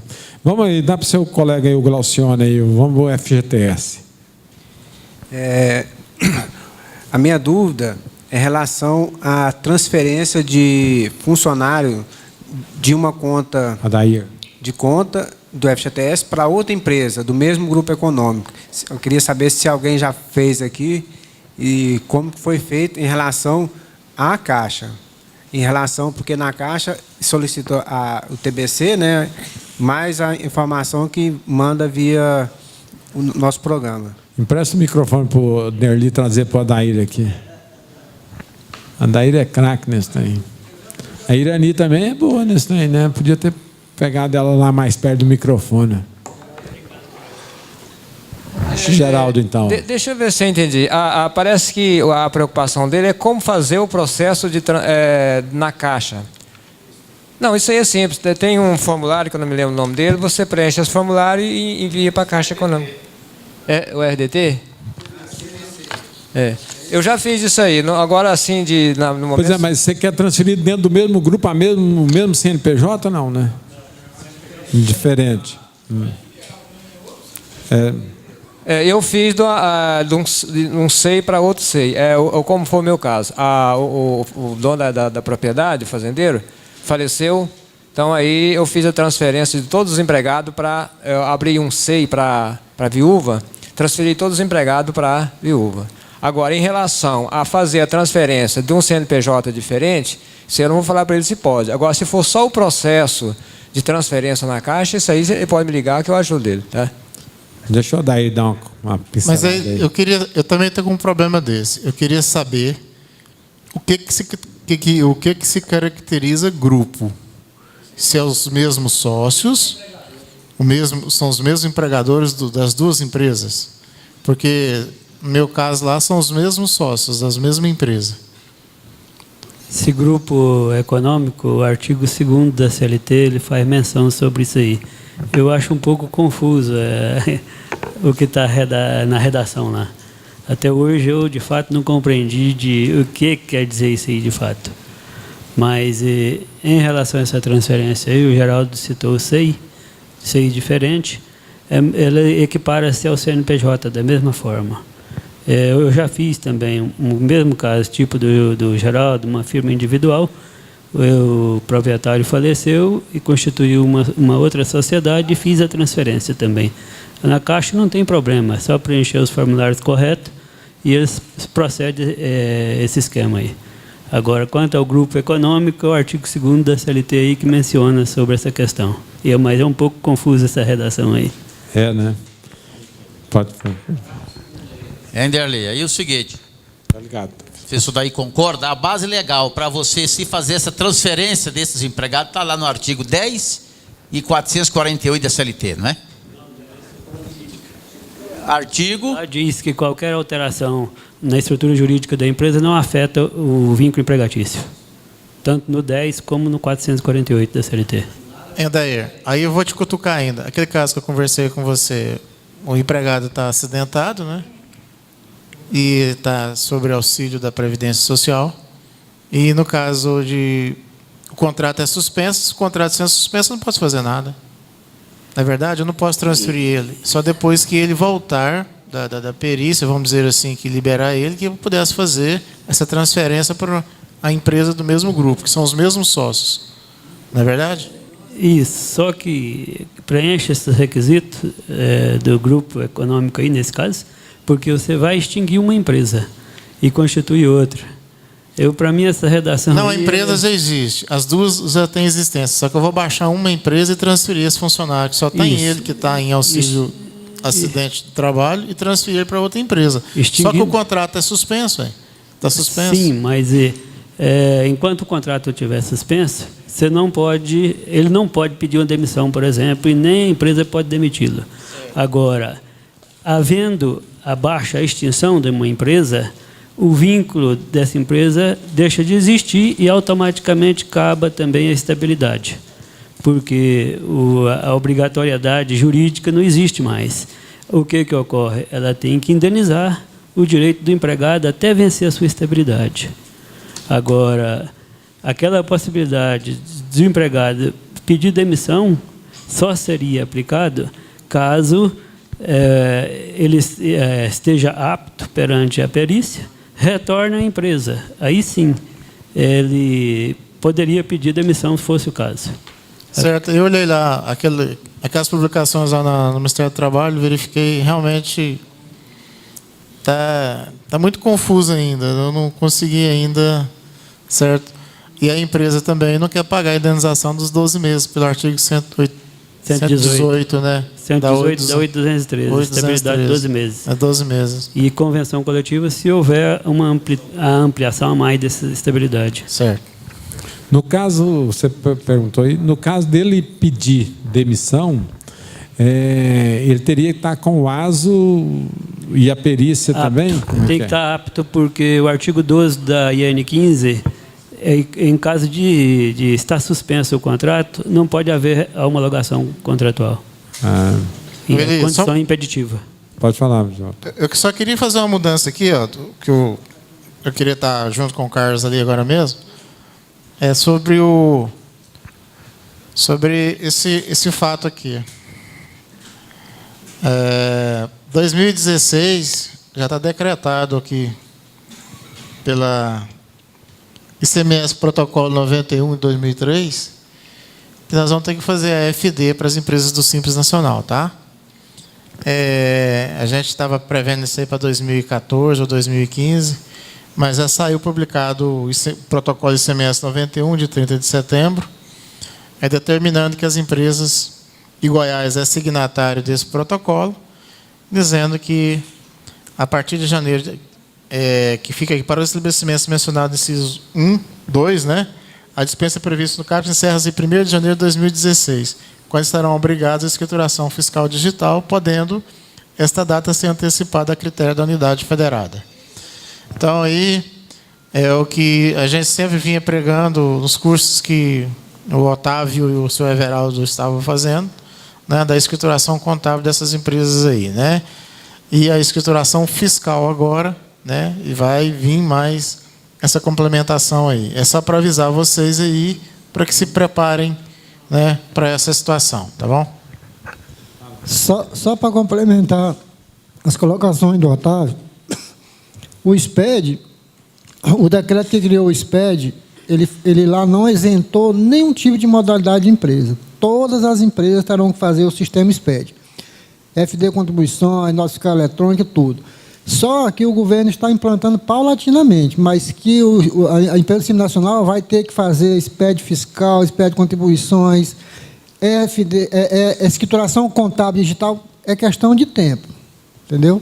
A lei já deixou claro que tem que fazer. O governo está só dando paulatinamente, mas todos vão entrar. O Simples Nacional não vai escapar de nada.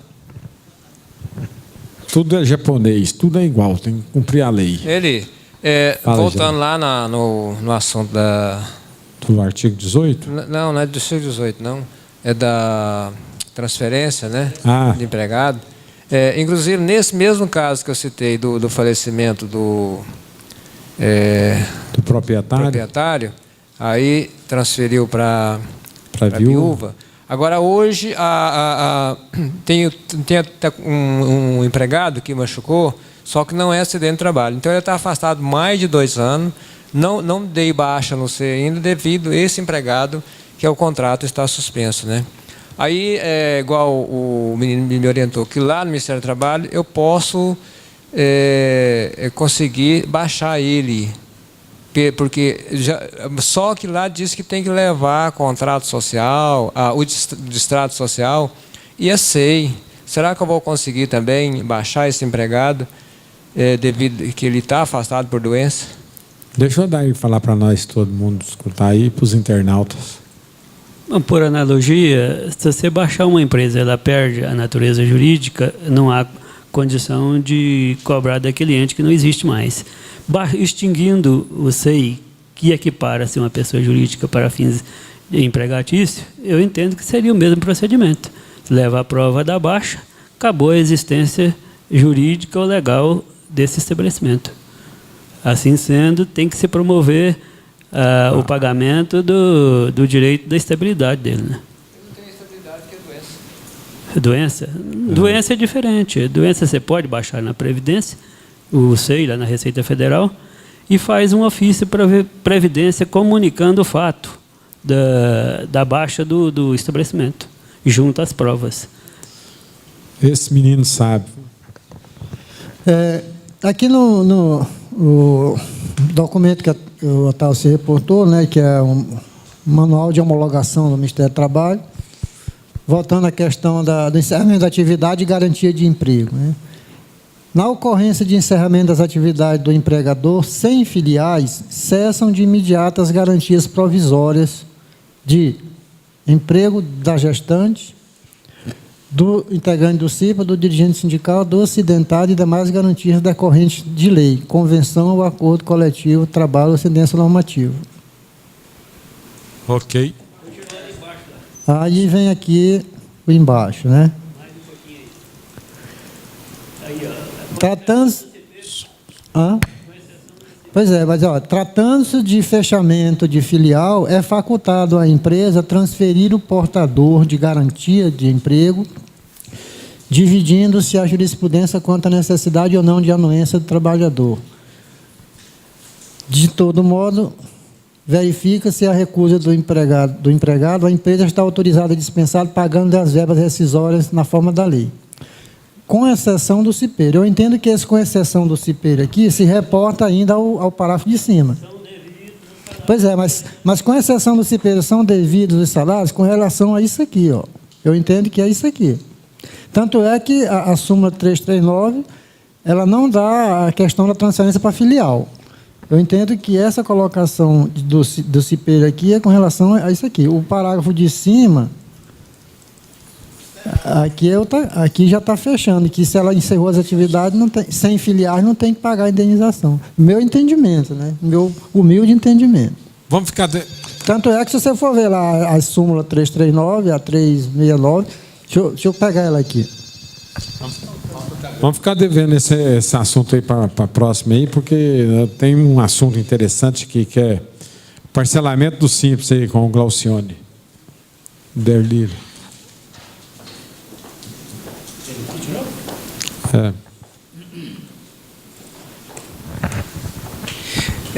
No ano de 2012 foi feito o parcelamento do cliente e ele não pagou nenhuma parcela esse ano. Aí eu gostaria de saber se ele pagar agora, mesmo atrasada, a de abril, maio, junho, se ele vai continuar o parcelamento ou vai ter que fazer outro reparcelamento? Depois você quer responder? Então passa para o Gés lá. Não, você pode pagar essa parcela de R$300, você fala, né? Não, pode pagar, que a Receita ainda não fechou isso aí. Você pode atualizar que você continua no parcelamento. Mas tem que ver aqui o negócio seguinte. A sua empresa, quando você requeriu o parcelamento, chegou os DAS de R$300 para você? Pois é, eu falo assim, lá no site lá... então tá ok. Então o Gés está correto. Agora, qual que é o seu problema, Gés? O meu problema é o seguinte, que a gente pode pedir parcelamento do Simples. Se eu pedir hoje,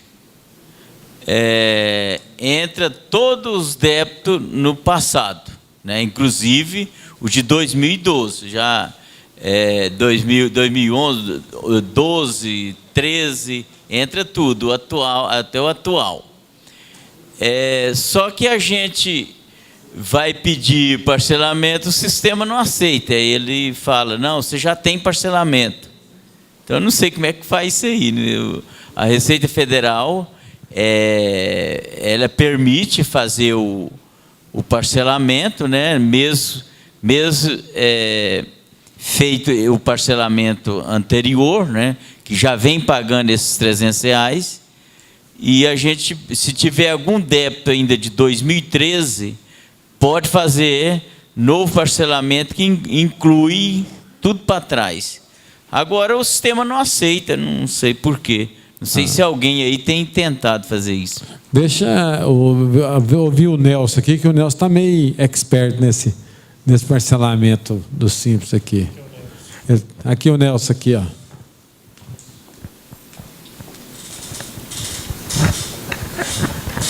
Eu estive na Receita Federal, nós havíamos pedido o parcelamento do Simples Nacional. E lá na própria Receita Federal, eles não têm informações, só falar que vão ser consolidados os débitos. Mas não deu um parecer. E lá no plantão ele falou, não, você pode pedir outros parcelamentos aí. Mas eu fui lá na Marisete, ela não sabia, perguntou os colegas de outras mesas lá, também não ficou Porque sabendo. o que eu acho é o seguinte... Falar que vão ser consolidados. Enquanto não fosse consolidado... Dentro da resolução 94, que veio criou o parcelamento do Simples em 60 meses, depois foi convertida lá na Instrução Normativa 1229, ela não deixa claro, ela deixou claro, quando do pedido do parcelamento, que você ia pedir aquele parcelamento de todos os períodos, de todos os seus débitos, e a Receita ia consolidar. Então, só que parece que está ouvindo assim, não, aquele parcelamento que você pediu foi por causa da DEFIS de 2011. Aquele outro de 2012 tem que pedir outro, 2013. Lá na medida provisória, na Instrução Normativa 1229, não fala isso. Na Resolução 94 também não fala isso. E fala que a Receita vai consolidar. A Receita, depois desse entreveio tudo, demorou muito, criou aquele DAS de R$300 e mandou se pagar aquele DAS de R$300 que iria consolidar. Né? Então, ninguém sabe ainda qual o débito que está naquele DAS de 300, né? Não sabe o que ela parcelou. Então, na realidade... Agora, que ela não venha fazer o que ela fez com a 11.941.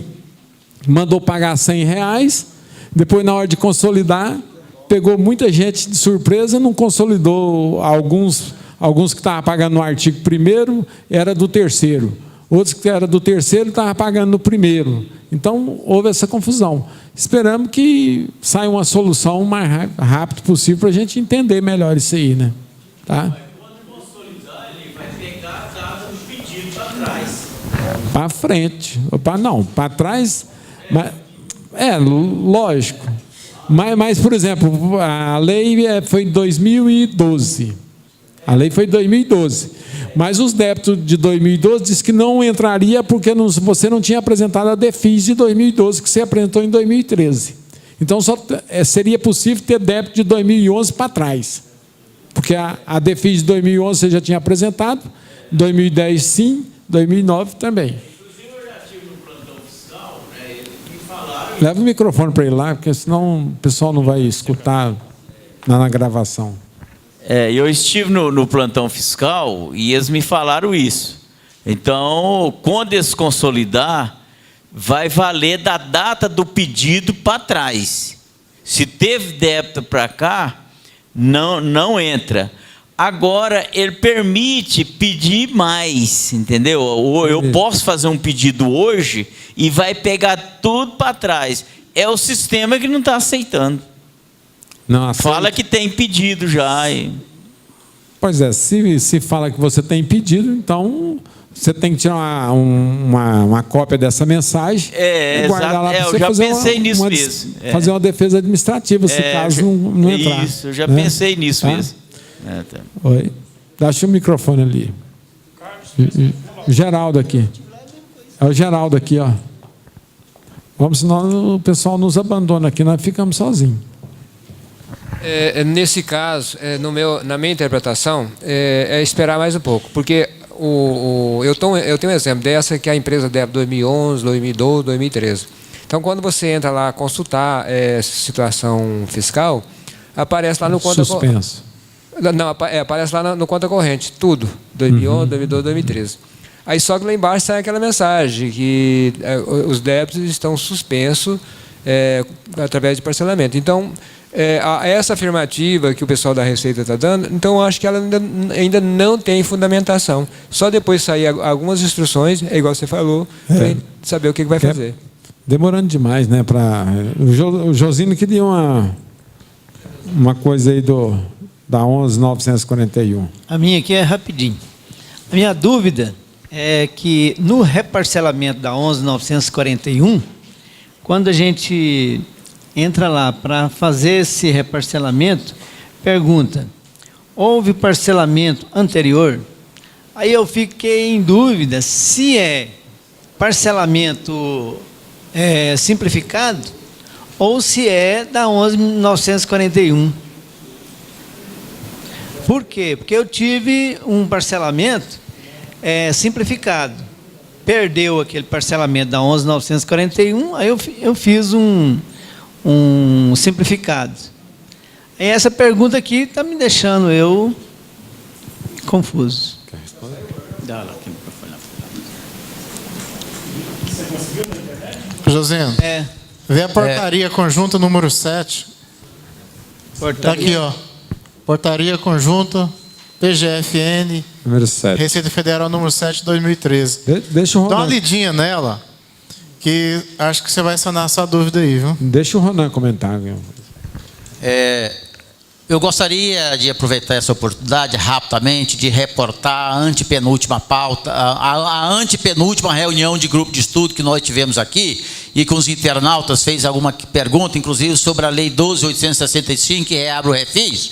Um internauta lá do interior, alguns colegas pediram que eles deveriam estar aqui presentes para participar da reunião e que deveria ficar por último. E ele então me ligou chateado, dizendo que ele não mais vai perguntar aqui no sindicato, porque vai ficar por último. Eu disse para ele que o colega colocou para aqueles que estão aqui em Goiânia, não para aqueles que estão aqui a 500, 700, 1.000 quilômetros da capital, que é difícil eles sair de lá para vir aqui assistir aqui a nossa reunião, e nós até os agradecemos muitos por disponibilizar os seus tempos lá nos seus aposentos e nos assistir distante 1.000 quilômetros. Então, o comentário que foi feito aqui não foi direcionado aos senhores, sim àqueles que disseram que estão aqui na capital, que deveriam estar aqui presentes. É isso que eu gostaria de falar, porque o nosso colega internauta pediu que eu dissesse dessa maneira. Hein, Josino, aqui na Lei 12.865, que reabriu o refis, lá no seu artigo 1º, exclui, talvez seja essa a sua dúvida, lá exclui os débitos já parcelados na Lei 11.941. Ali é o seguinte, mas que foram parcelados. Se não foi parcelado, se você perdeu o parcelamento, você pode sim adentrar nessa nova lei 12.865, que reabriu o refis. Certinho? Ok. Diz que já tá entrando lá, você já apanha. Agora essa opção aí que fica difícil, né, Josino? Essa opção, já teve parcelamento, agora você não sabe se... Porque você teve o parcelamento, só que perdeu. Agora, se o parcelamento for simplificado ou ordinário, e for débito até novembro de 2008, ele está dentro, a qualquer momento. Agora, se for o débito depois de novembro de 2008, aí ele não vai parcelar, não, nesse benefício aí, não. Entendeu? Bem, pessoal, agradecemos aí a hospitalidade de vocês aí e vamos partir para outra. Terça-feira nós estamos aí, firme e forte.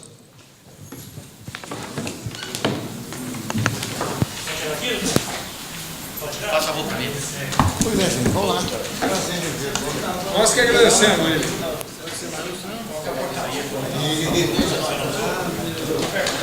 Portaria número 7. Que fala desse parcelamento aí? Ela regulamentou o parcelamento da PGF. Portaria? Número 7. Beleza? Obrigadão por todas as informações.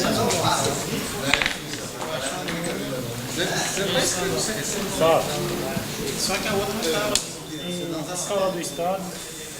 Quebrou o carro, o funcionamento lá. Tchau, presidente. Obrigado pela atenção, tá? Até a próxima.